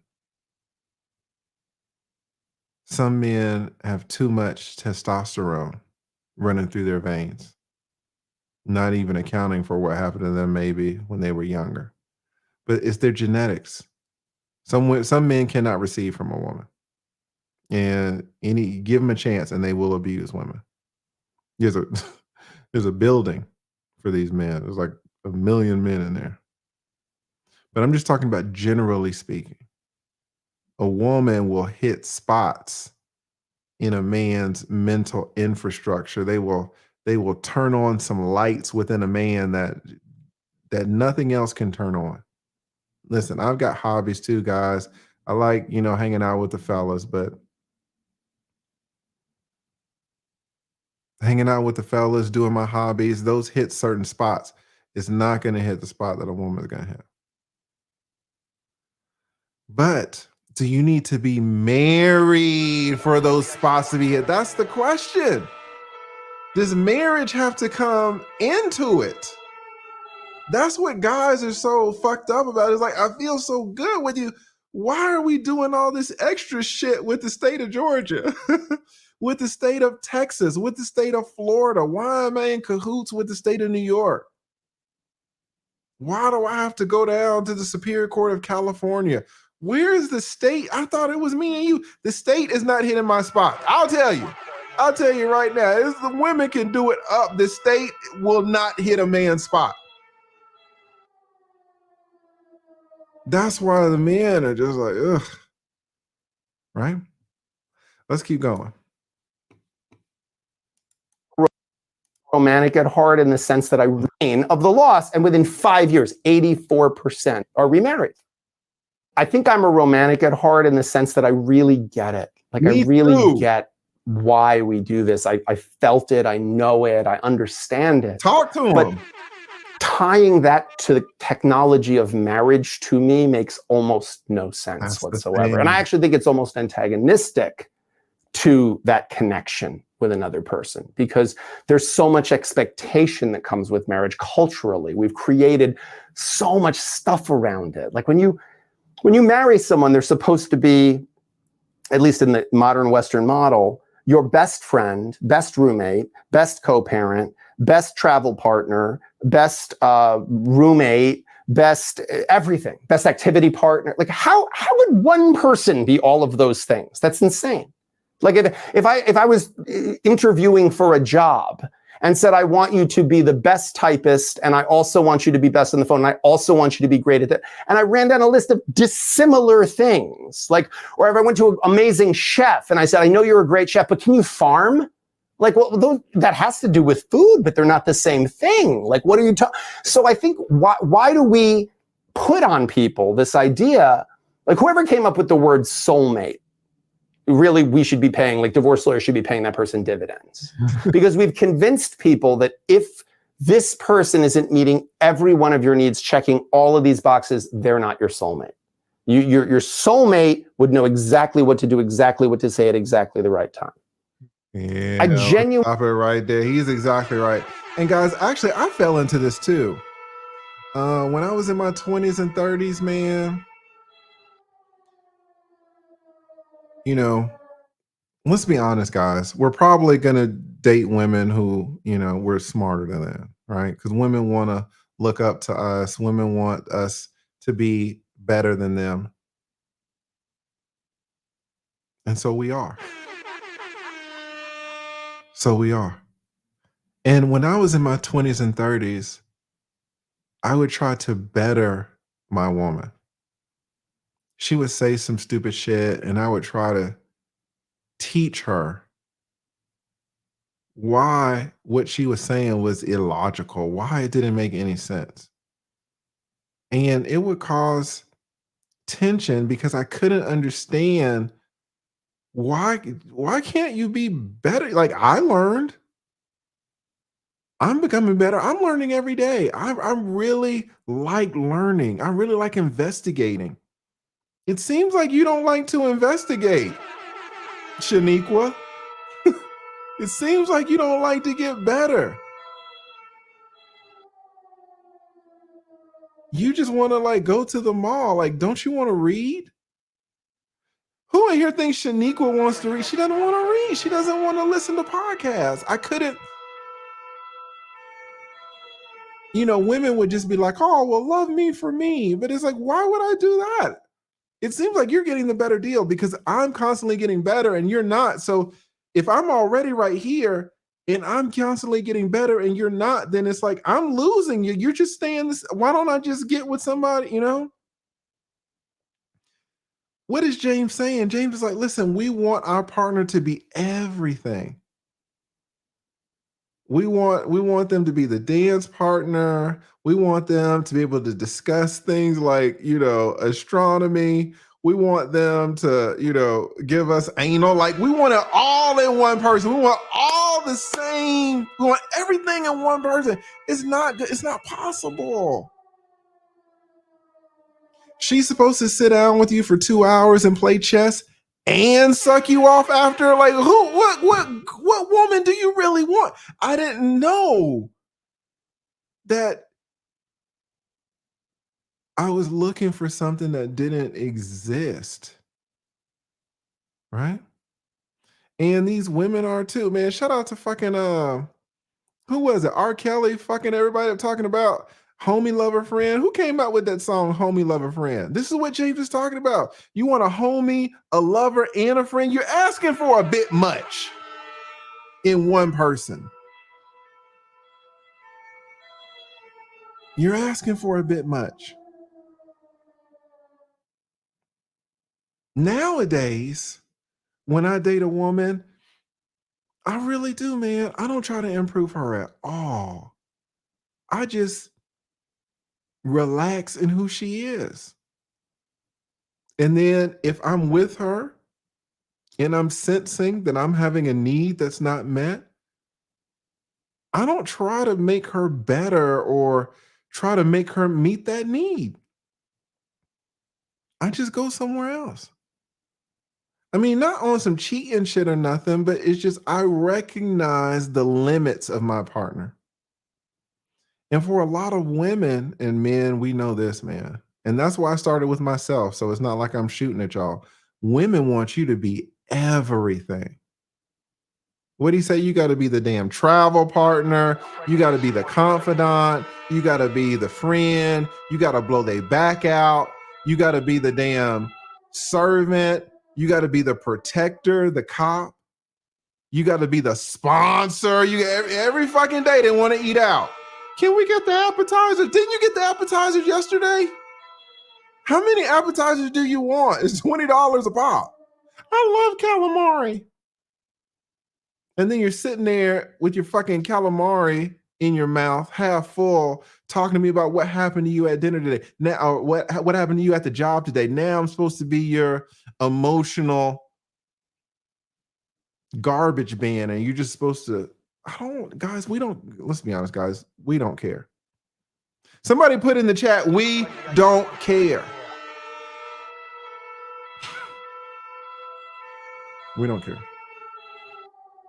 But they don't realize that. So 7 years into a marriage, when you're not really listening to her stories, 5 years into a marriage, when you're not supporting her emotionally the way that she thinks you should, now she's coming to my office talking about, well, Lee, he just doesn't make me happy. But you thought you were doing everything. She expected too much from you, pimp. But you can't tell her that. She wants what she wants. Non-married men don't know this, or men who have never been married in their 20s, early 30s. Men from the age of 20 to 32, they don't know what I'm talking about. Married men in the chat be like, man, we've been there. They don't know. So what James is talking about is exactly right, man. Exactly right. Again, let me jump in here. Shout out to again Maggie, man. Thank you so much, Maggie, the sponsor of the stream. Shout out to Matrix Detached, his lead attorney. The judges are simp, big 2 double D's. You got a lot going on in that super chat, but you're right, man. These judges just don't care. They will screw you over. They are not on your side. They're not. But shout out to the brother Matrix Detached, looking sharp, man, with the suit on. It says the judges are, they're part of the problem. You're exactly right. Thank you so much, Matrix Detached, for the support.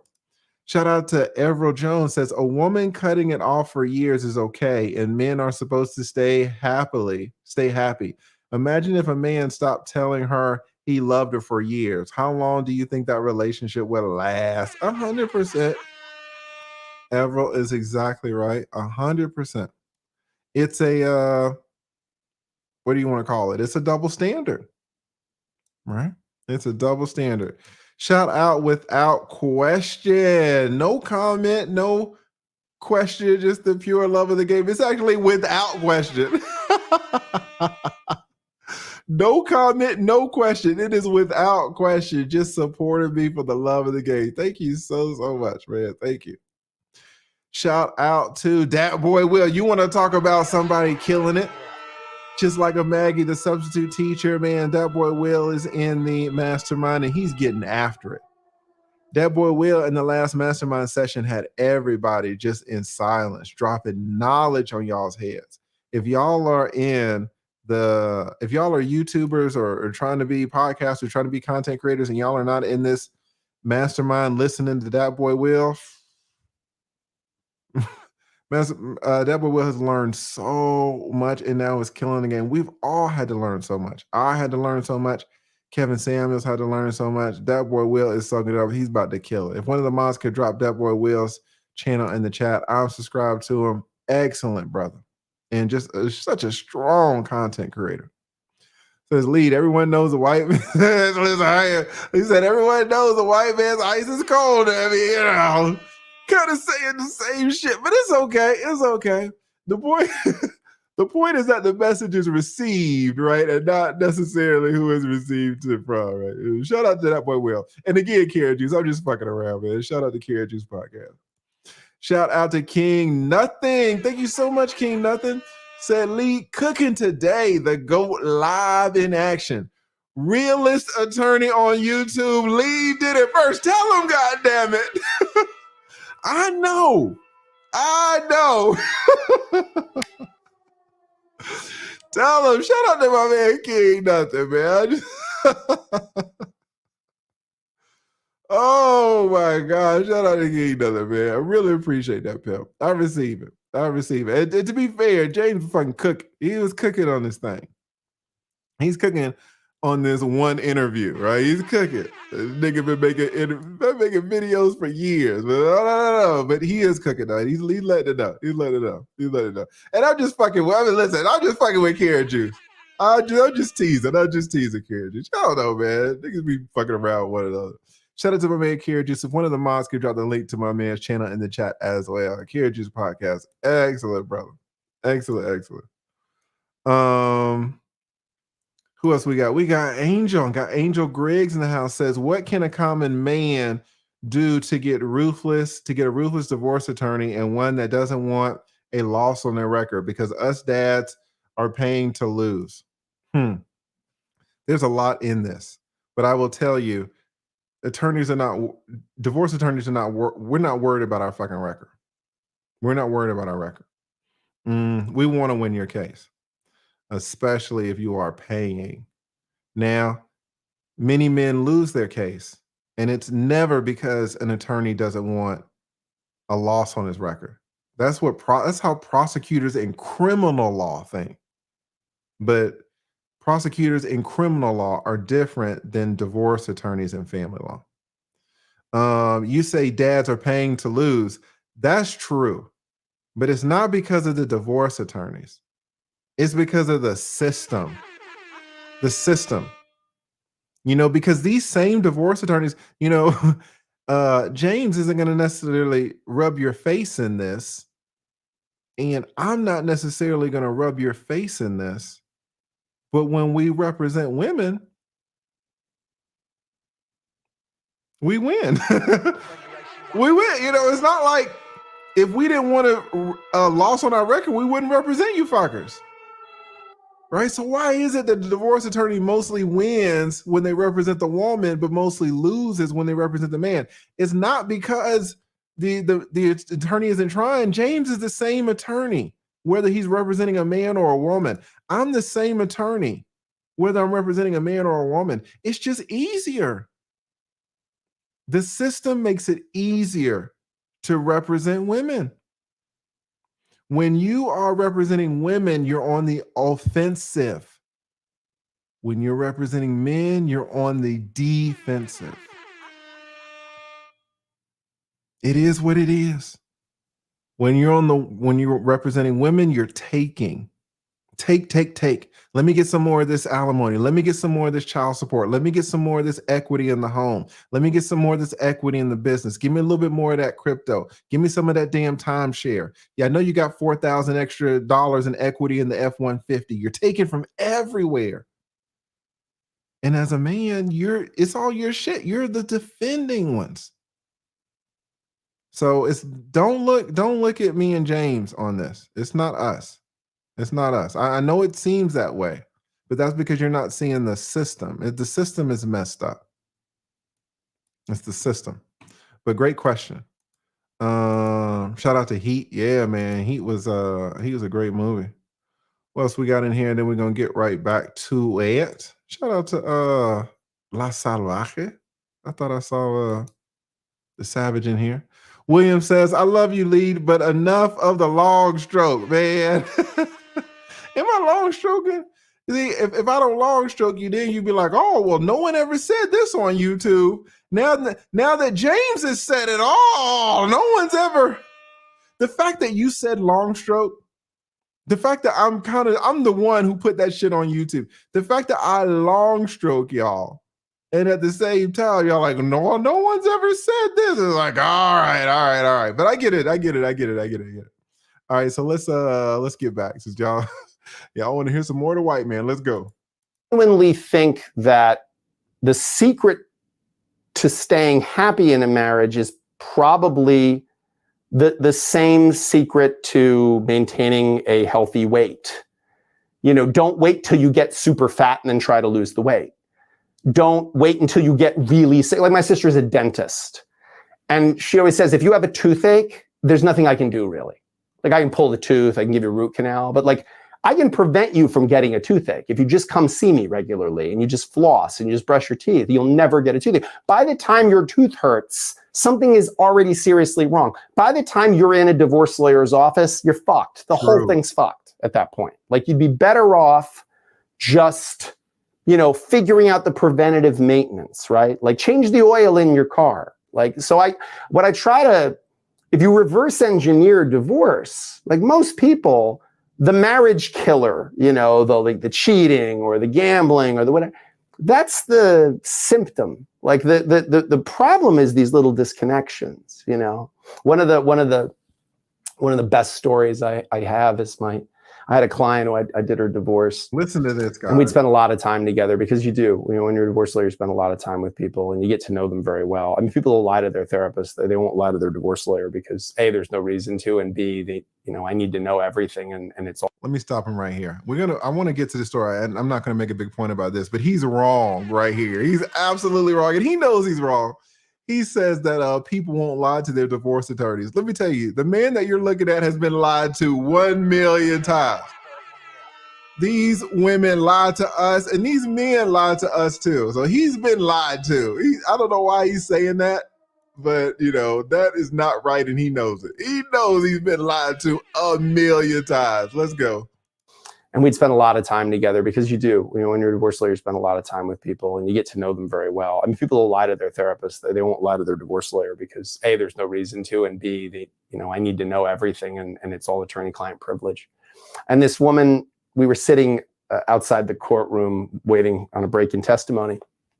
And she was a young woman in her probably like late 30s, very attractive. And we were just chit-chatting, and I said to her, was there a moment when you realized the marriage is over? Like, was there a moment? And she said, yeah. And I said, when was it? And she said, there was this granola that I like. She said, they only sold it at like this particular grocery store, and I like to put it in my yogurt. And she said, he used to always, whenever I'd be running low on it, I would just open the thing one day and a new bag would be there. She's like, and she's like, it made me feel so loved. Like, I didn't have to ask. He didn't want credit for it. Like, he didn't go like, oh, did you see? I got your granola that you wanted, like, he just would do this thing, This is so true, guys. Like, women love when you meet their needs and then they don't have to tell you. They love that shit, right? They just love it when you do things and they didn't have to tell you. That's true. And she said it was just something that, like, it always made me smile. She said every time the granola was running low and there was a new bag of granola, I just felt very loved, And she said one day the granola ran out. And I thought, oh, that's weird. Maybe he didn't see it. She's like, so I left the bag in there because I thought, well, at some point he'll notice. And he didn't notice. She goes, so I took the bag out and I waited and he didn't get a new bag. Yeah, she didn't go to the store and get the fucking granola. She just took the bag out and waited. Shout out to women. Let's go. The great communicators. Women always talking about men don't communicate. We're the bad ones of communication. This bitch took the bag out, just started waiting. Let's go. And I thought, okay, this thing's going down. And I thought to myself, wow, that's like, that's such a small thing, like granola. Like, but these are the things, like, these are the little things that make us feel loved and that are gestures of love.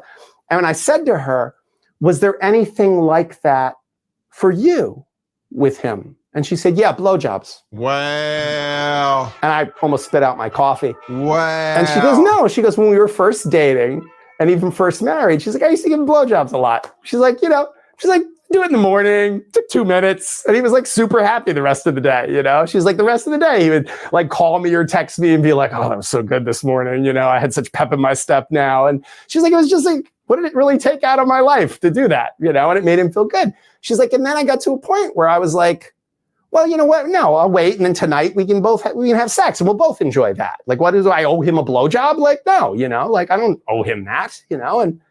And then she said, I got to a point where it was like, I look back and I'm like, yeah, I guess I didn't do that as often, hardly ever really, Which came first?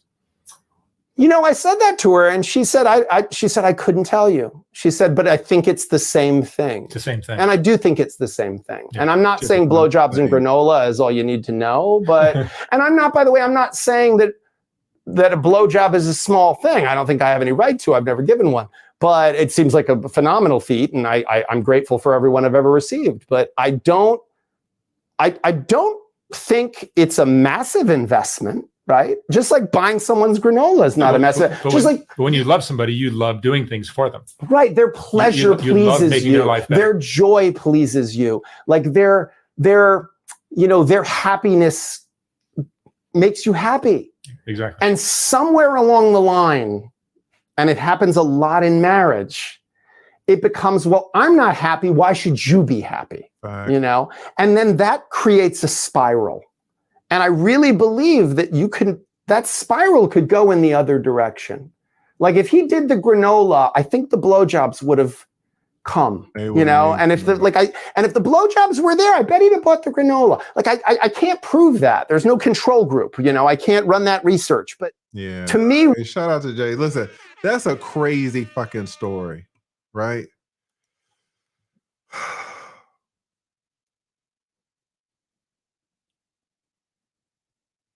Your wife divorces you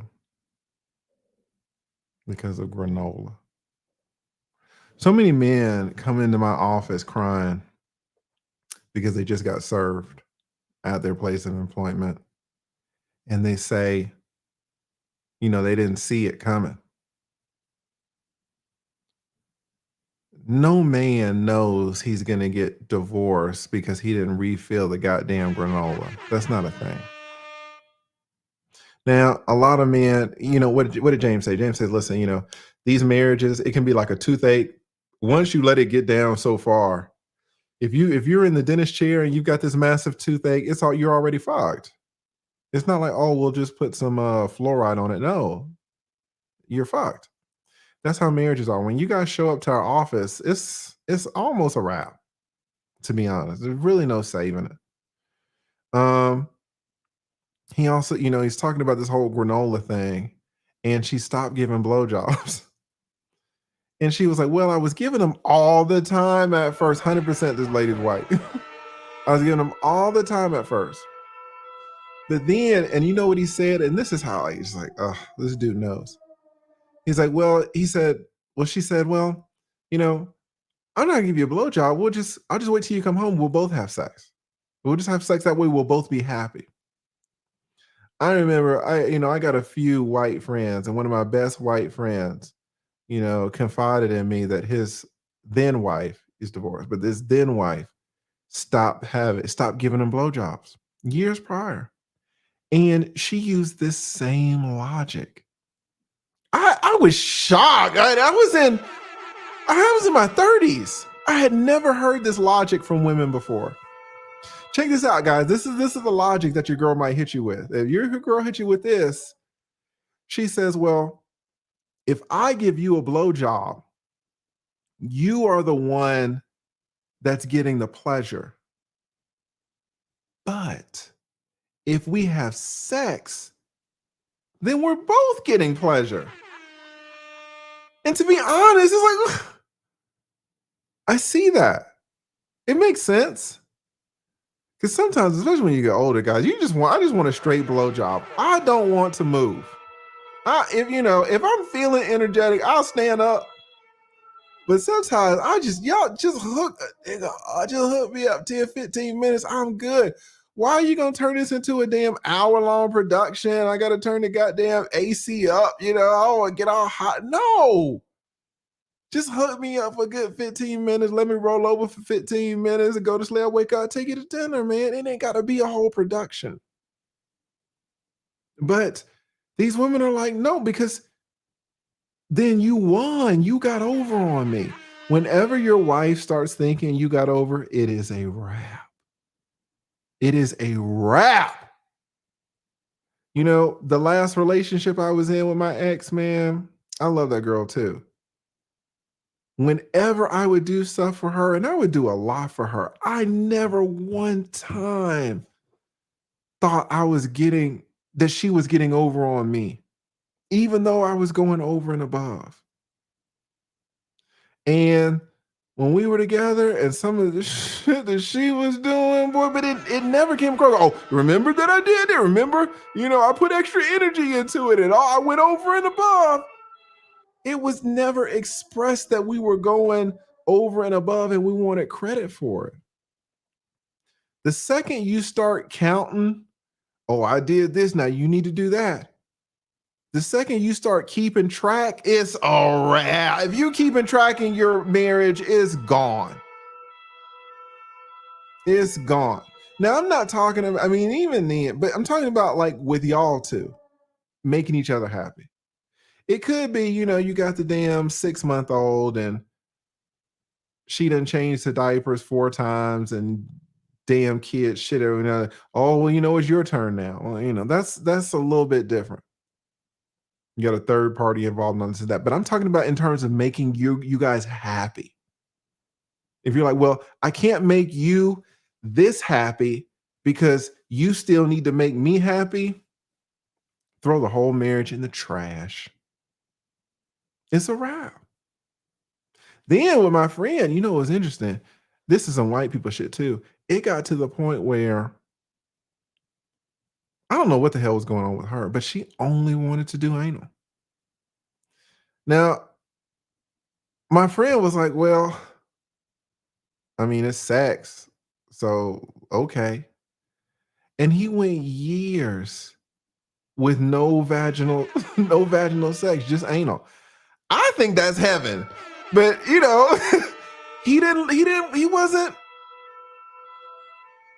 wasn't feeling it like that. Of course he's white. This is some white people, man. White people are deep, man. They are deep as fuck, boy. You get no blowjobs, and all you can do for years is anal. And she ended up divorcing him.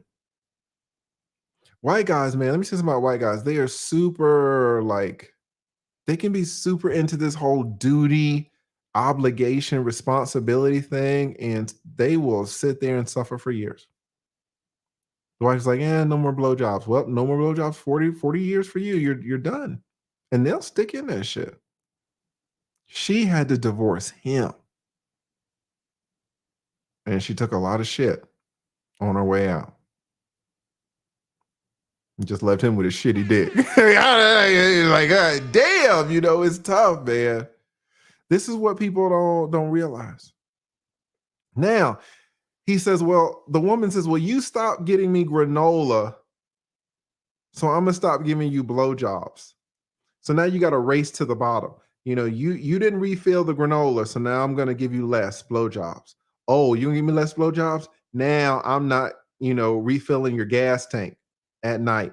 Oh, you're not refilling my gas tank? Now it's no sex. Oh, now it's no sex? Well, now I'm going to start seeing these hookers. Do you see how it's a race to the bottom? They're racing to see who can give less. So, James is like, well, granola and blowjobs are the same. Every man knows that's some bullshit. It is not the same. Me refilling the granola versus you making me happy with blowjobs, that is not the same. But in a sense, it is, just because it's making us happy. But guys, every woman knows that a blowjob is really, and this is going to get demonetized. Every woman knows that a blowjob is really going to make that man feel good. But do you know how many little pieces of shit that a man has to do to adivinar, to like guess, to read her mind, be telepathic. Oh, I got to do this. Oh, well, you know, she likes when I do this or do that, even though she never says it. You know, I'll do it later on. And now later on, she's thinking that you're sleeping with somebody else, and now she's fucking divorcing you because you didn't fill up the damn granola. What are your chances of hitting all of the granola different things? Because with Jennifer, it's the granola. With Michelle, it's the kombucha. With Rachel, who knows? Shaniqua, who knows? You get with this girl, she's got 5, 6 granola different things. You're supposed to hit them all for 40 years? You cannot do that. You cannot read this lady's mind for 40 years to get everything straight. Shit's going to fall through the cracks. Then where are you at? Right? It's tough, man. Now, this isn't all women, right? Let's say this. There are some beautiful, reasonable women. Shout out to Lou Casely. God damn. Oh my God. What does the beautiful Lou Casely say? She says, sadly, too many women have been conditioned to take advantage of the divorce and child support laws and are very quick to make divorce their first option instead of the last resort. She is absolutely right. Somebody write Lou Casely in the damn chat, man. Somebody write Lou Casely in the chat. Y'all are like, it is all women. It's not. Well, it's not all women to that degree. Guys, listen, what y'all have to understand is there are degrees. There are degrees to women, but you know what? Y'all never see this. There are degrees to men. Who remembers Demise? Who remembers Demise down the street, the shit that he was doing down here? Who remembers when I read that fucking indictment? Demise was Young Thug's right-hand man. He is never getting out. I was talking to Angela, one of the attorneys on the Young Thug case. She said when Young Thug is in there, it's cool. When Gunna was in there, it's cool. When Demise is in the courtroom, he's surrounded by 6 officers at all times. Demise is so dangerous. Are all men dangerous? Yes. But there's levels. Are all women women? Yes. But there are levels, guys. I don't know. I don't care how much y'all think y'all are bad and bold. Y'all are not fucking Demise. Not if y'all are sitting here on YouTube. Demise was not here on YouTube. Demise was out committing murders. You're not Demise. Not every woman is this crazy granola bitch. Now, every woman is wired the way women are wired, but there are levels to the game. Y'all been down there at LA Fitness and y'all play basketball down there. Then you go to the damn stadium or you go to the arena and you see LeBron. Are the men in LA Fitness the same type of men, the same type of wiring? You know, LeBron's a man. They're men, right? Yes. Are they the same? No. Y'all have to get that out of y'all's heads. There are levels. There are women who are psychotic. Psychotic. There are women who will, shout out to Lorena Bobbitt. There are women who know no limits. The guys, man, shit. Honestly, there are women who are reasonable. Most of the time. Most of the time. So let's get that straight. You know, y'all are like, oh, every woman's the same. They are not the same. You know, if damn Mike at LA Fitness and LeBron aren't the same, and y'all know they are not the same. Shit, shout out to I ain't even gonna start naming names of basketball players, but you know, LeBron, Jordan, Lorena Bobbitt, Heidi, what's her name? Heidi Fleiss. Y'all are too young to remember Heidi Fleiss. There are women out here who will get it. Women are different. They're all the same, but they're different. All right. One of the great ones is Luke Hazley. One of the great ones is Luke Hazley. And y'all know Luke Hazley. She's always supporting me, always supporting other content creators. She, along with Maggie, have started that finishing school. So I highly, highly recommend it. They don't really come built like Luke Hazley. Luke Hazley was huge in Kevin Samuel's space. She was a mod over there. So to have her over here is a blessing and a huge achievement for me to have women who are strong. Right? She supported Kevin, she supported me, she supported so many content creators who make men-centric content. Right? So shout out to the beautiful Luke Hazley. Muchas gracias, Luke Hazley. La verdad. Shout out to Luke Hazley. So I know I got some more super chats, but whenever y'all hit me like this, I want to get right back into the content. So I really appreciate it. So thank you, Luke Hazley. Thank y'all for shouting her out. All right, let's go. The granola. Like I can't prove that. There's no control group. I can't run that research. But to me, with marriage or pair bonds, I shouldn't even say marriage. Like the world is trying to kill you all the time. Like. True. People are criticizing you all the time. You feel like a failure a lot of the time. If you compare yourself to other people, you'll constantly be, comparison's the thief of joy. So why not have like one person who's just cheering for you? Like constructive criticism is criticism. It's still just criticism. So if your spouse is just sitting around criticizing you and telling you all the things you could do to improve yourself, instead of just being a fan, and just saying, you know what, I know who you are and you're beautiful. I know who you are and your heart is good. And betting on the best parts of a person, I think that there's very little downside to that. I think it would put guys like me out of business if people really leveraged that the right way. Yeah, I just wanted to stop there and mention that because that was one of the problems that I had in all of my relationships until I got divorced and started to really understand women and peep game. He's saying, what is constructive criticism? I was telling you guys I wanted to make my women better, but to make them better, you want them to improve. So you got to show them where they're wrong so that they can improve. Because you want a good person on your team, right? You want them to improve. That was my logic. But when you give someone constructive criticism, what does James say? James like, well, constructive criticism at the end of the day is criticism. Especially to a woman. Y'all know how sensitive they can be. You can really get in a man's ass, pause, and he'll be like, thank you for correcting me. Just do slightly little criticism with a woman, she's pissed off. So he's like, listen, instead of even criticizing, why don't you just cheer for your partner? Why don't you just be a fan? After my divorce, I've become an expert at being a fan. Even if she says some stupid shit, even if she says some brain dead shit, even if she has her fucking little blonde moments or whatever.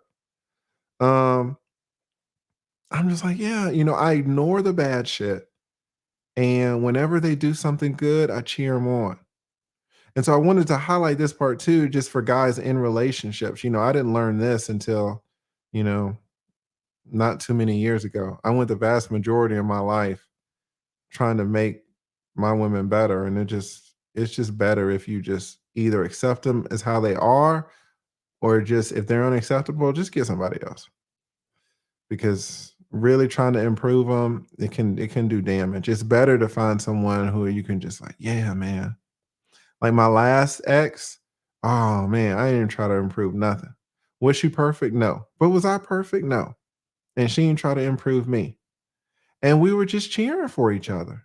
And that is the best. I mean, I can tell you as a divorce attorney, if you have a marriage, one type of person that I never see, guys, listen to me. I'm about to go off the rails for a second, but I'm gonna bring it right back. Molesting children. Children,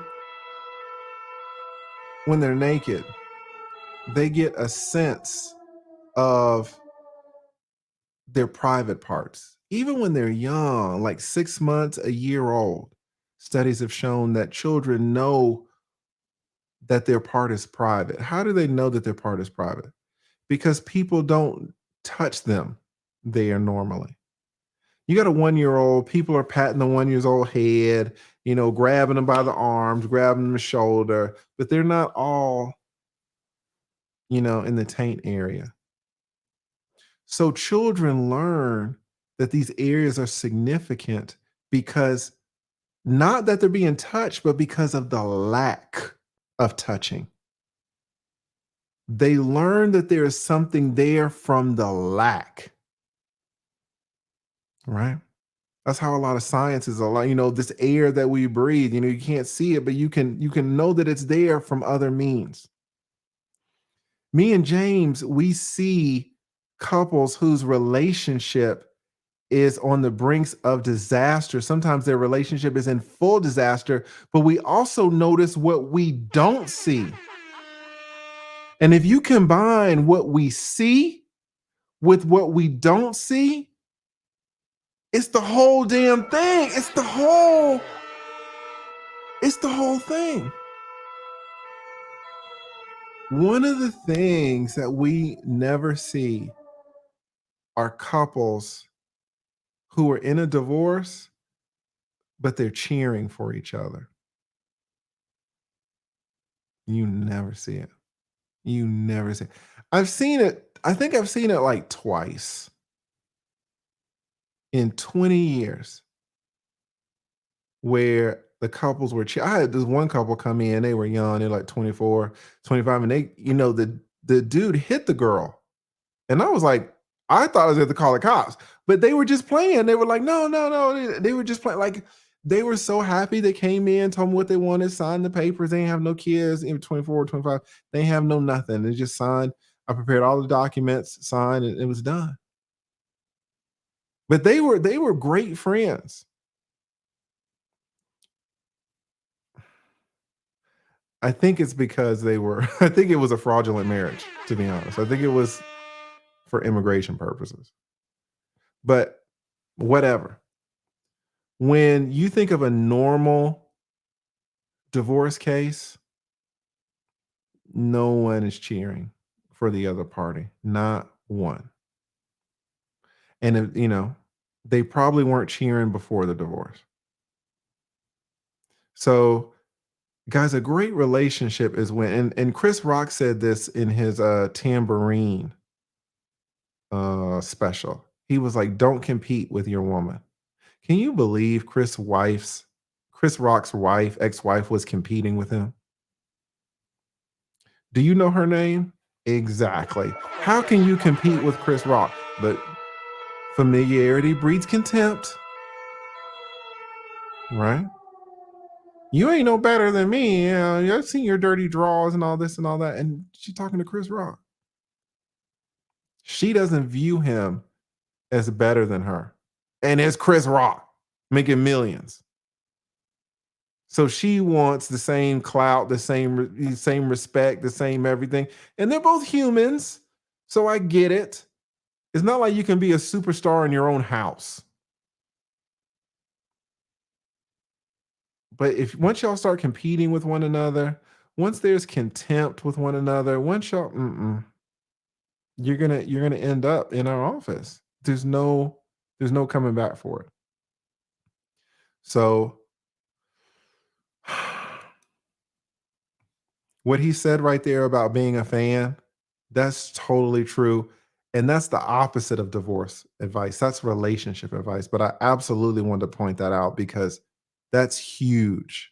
Huge, guys. If you're in relationships now, don't be like, oh, well, I'm going to start cheering for her. You should really find someone that you want to cheer for naturally.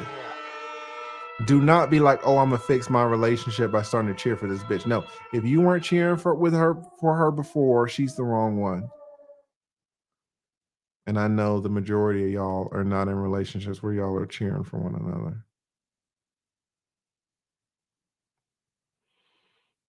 But it's just easier to stay with the one that you're with. I get it.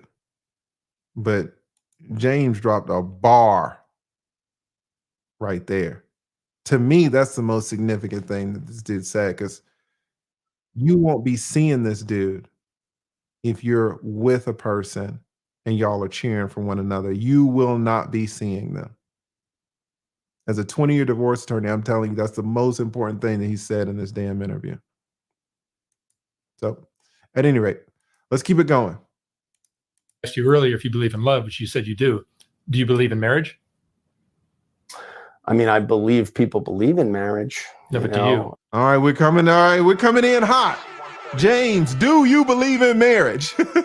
We are coming in hot. All right, let's go.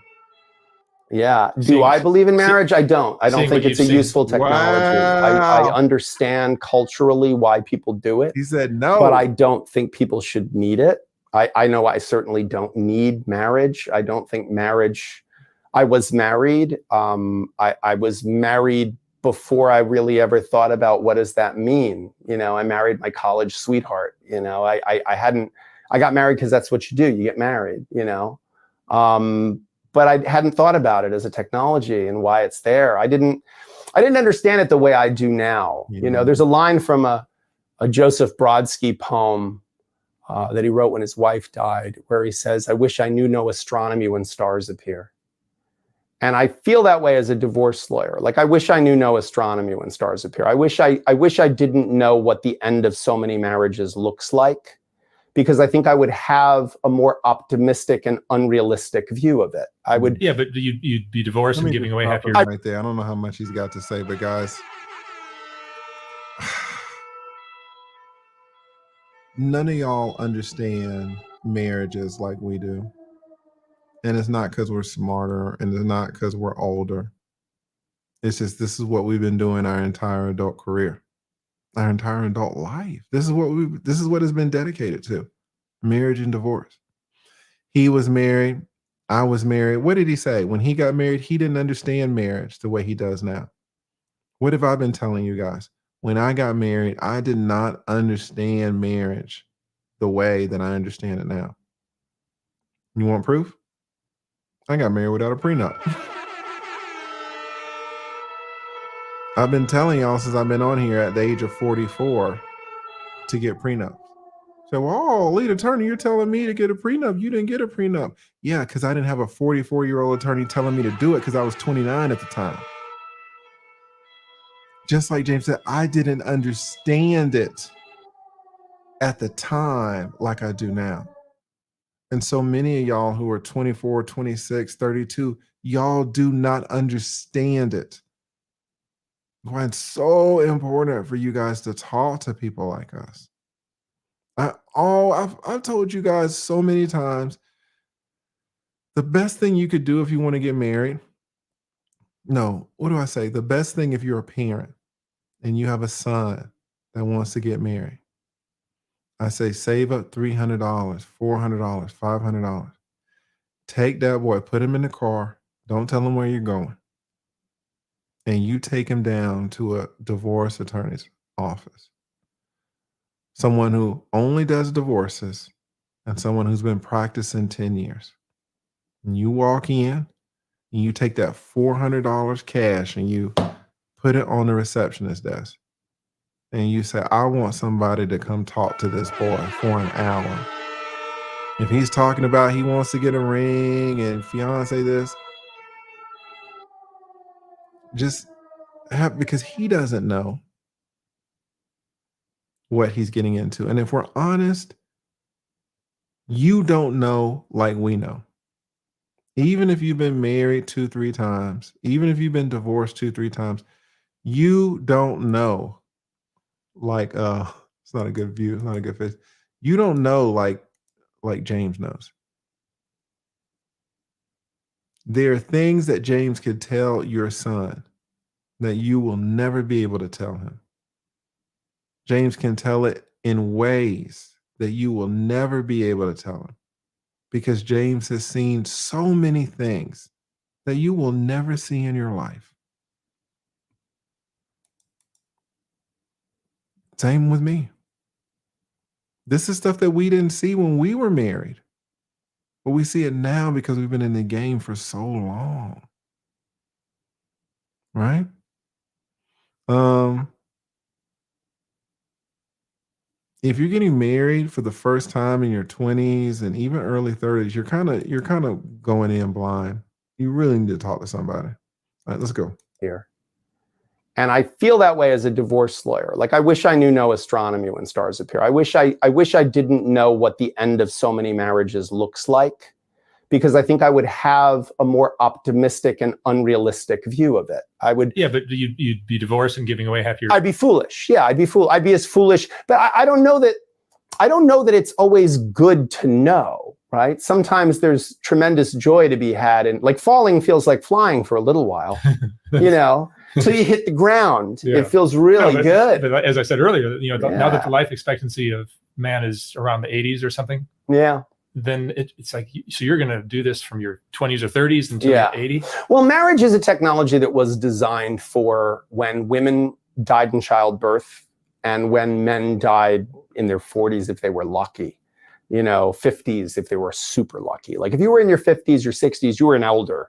That was pretty amazing. And most women died in childbirth. Like childbirth is traumatic. It's a traumatic thing. And before modern medicine and before we understood antibiotics. So marriage is I don't think anyone ever planned that it was going to be, okay, we're going to do this forever. We're going to do this till we're till we're 100.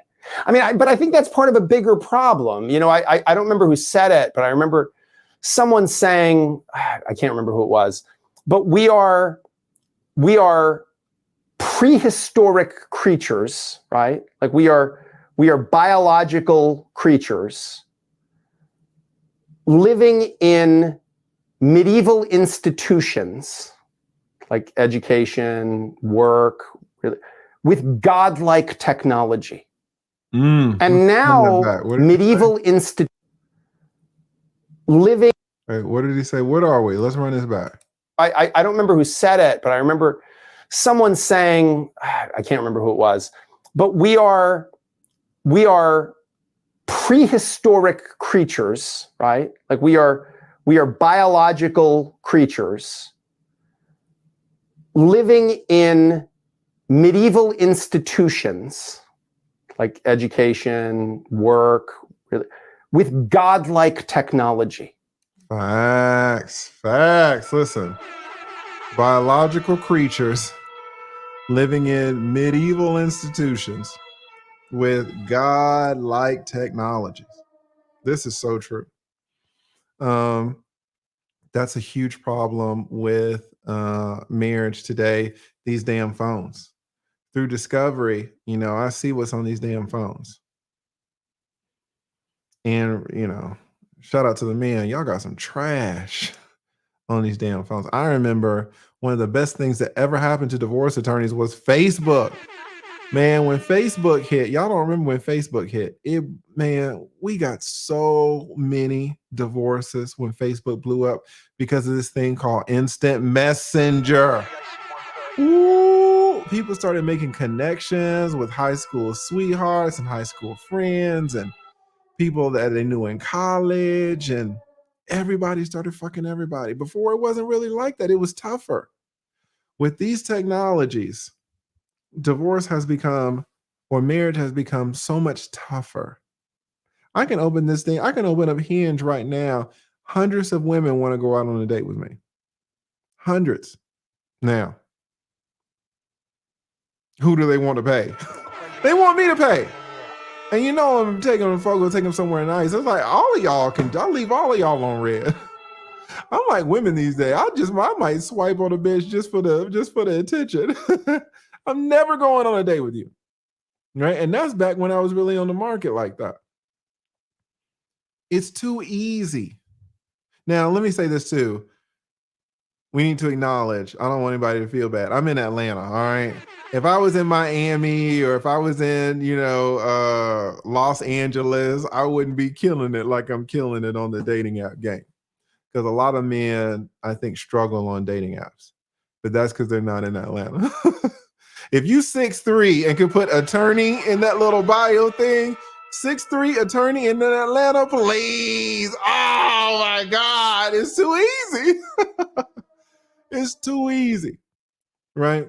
But the fact remains that no matter how many hundreds of women I get, the women are getting thousands. They're getting thousands. How is marriage supposed to work in an environment like this? You know, I was at the spa in Las Vegas in the Encore. And this guy, he was like 60 and his nephew was 32. And we know we're all back there. And he's like, well, what do you do? I'm a YouTuber. And we're just talking about, because guys always ask each other what they do. And so it turns out that the nephew is 32. He was in some PhD program for economics or something or other. And I really had to talk to him because he's living in a medieval institution of this education and going to school and all this. But what do we have now? We have social media. I'm really trying to get you guys into social media because I've seen what it's done for my life. And I'm in a medieval institution. Look at this fucking tie. This goes back to what? I don't know. Christopher Columbus. Didn't Christopher Columbus have a tie on when he sailed across? I don't know. Why am I wearing this tie? It's medieval. These laws go back hundreds and hundreds of years. But I can make a killing on this screen just by doing this, no? So whenever someone young comes up to me, is like, oh, Lee, should I go to law school? I'm like, Guys, I don't have any kids, so, take it for what it's worth. But if y'all have kids who are 18, 22, whatever, and they're lost, really try to get them on social media. Y'all don't really know the power of this thing. And I ain't talking about TikTok either, because ain't nobody making no money on TikTok. But just think about it. All right, let me do this, man. Really want to shout out everybody. Shout out to the beautiful oh man. Here's the problem, guys. I gotta do my homeboys podcast.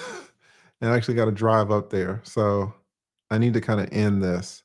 But I'm not done yet. I'm just halfway through the video. So I think I'm gonna do a part 2.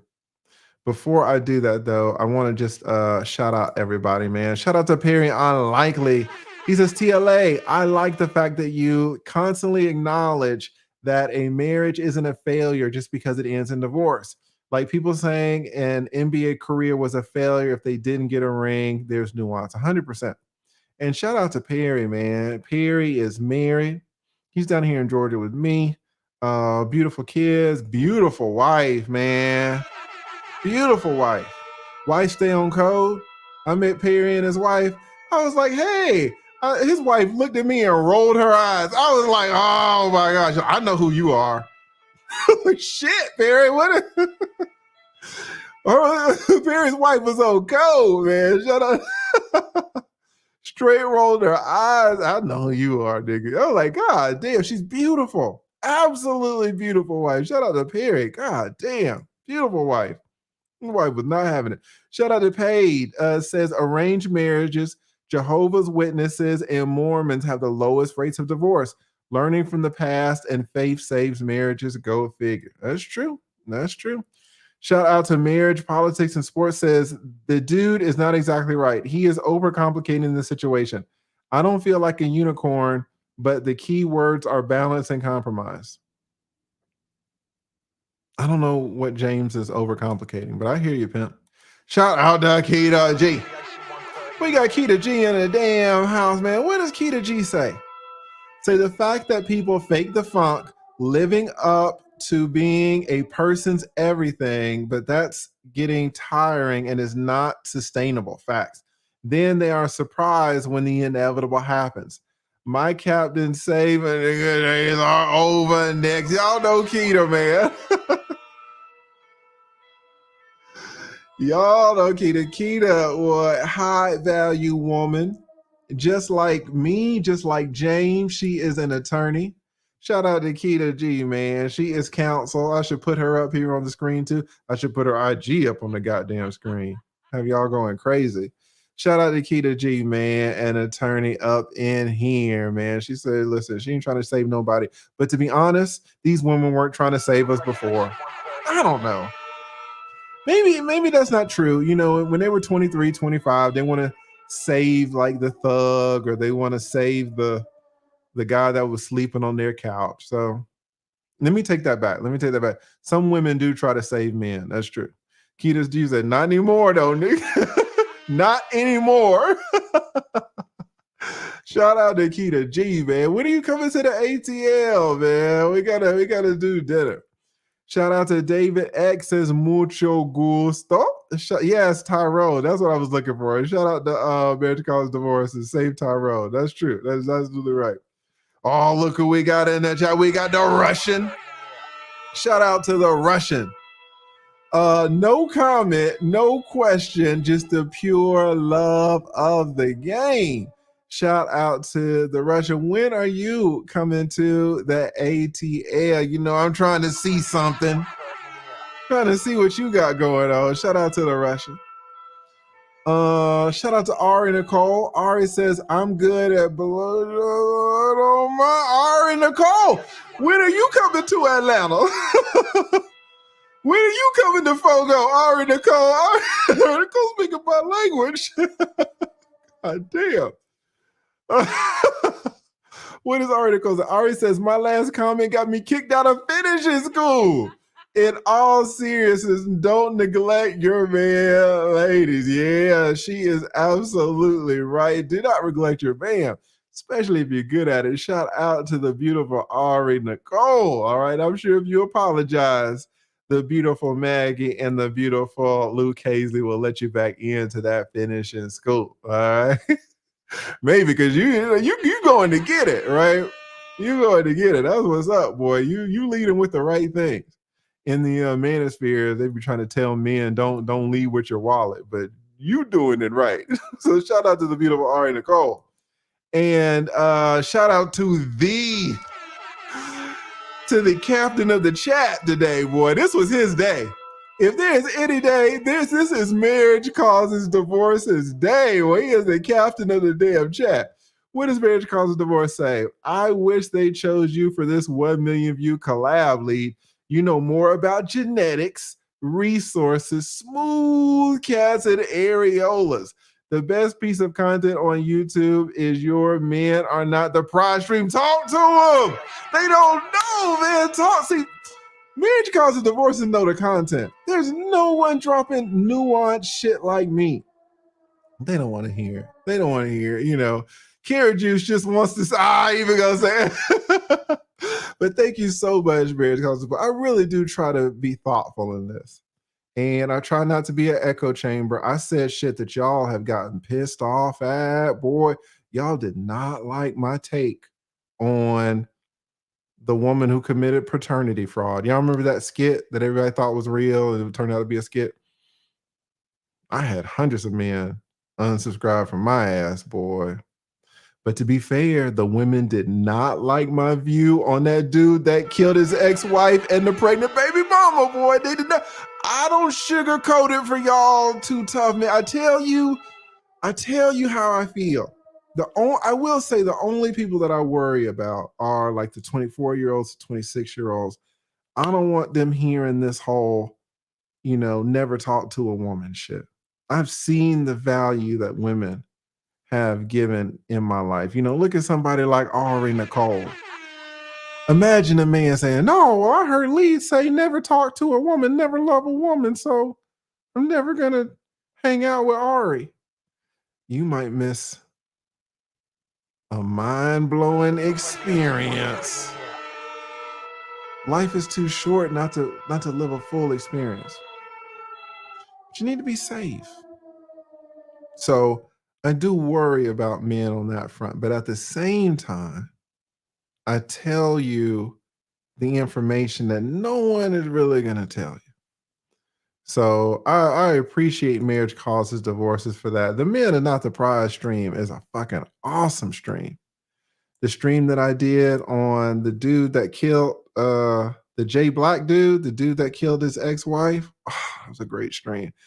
I done some damn streams. So thank you so much, Mary, cause I appreciate that comment, man. When y'all know, everybody knows the Moose Lock shit, right? Everybody knows the Moose Lock shit, but when y'all know that shit back in the past, that's like really good, but ain't nobody really feeling, that really makes me feel good. So shout out to my man E Capone, and shout out to Marriage Causes Divorces. All right, guys.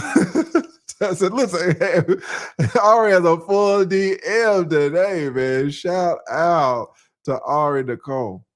All right, guys. So listen, we're gonna do a part 2 because I'm only halfway through to this thing, but I gotta drive to my man's studio to do his podcast.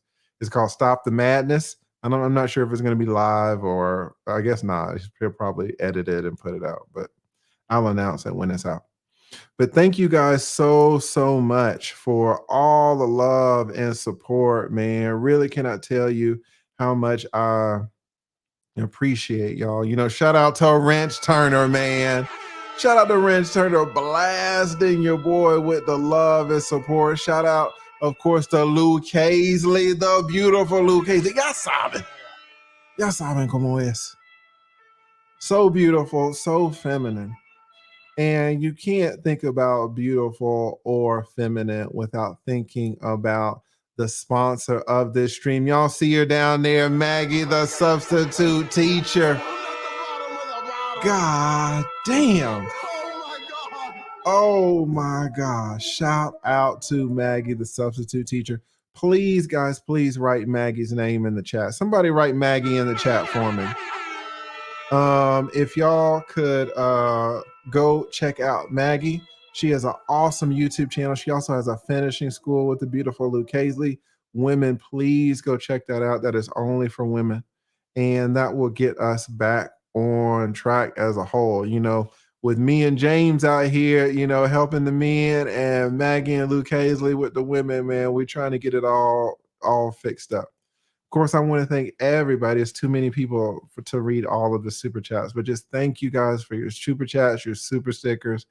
Cannot tell you how much it means to me. I really put some thought in this, guys. I'm not just up here talking shit. There's a lot of people in the manosphere, that'll sit in a chair and put on a Ku Klux Klan hat and start talking shit. I mean, sometimes I do talk shit with Tasha K. So maybe I'm not any better than anybody else, but I really do try to give thoughtful content. I really do try to do that. My name is on this stuff. My face is out here, and I'm really trying to be honest with you guys. So when y'all support me, man, it's hard for me to tell you what it really means to me. So thank you guys. Got a few more super chats coming in. Shout out to Ecapone, says, put this $4.99 where you need it, play. I might get me a damn Starbucks. This might get me a Starbucks. Thank you so much. Shout out to Tiffany. Tiffany says, salute, lead. I tried to delete that question and it didn't work. You answered in the video. Awesome, Tiffany. Awesome.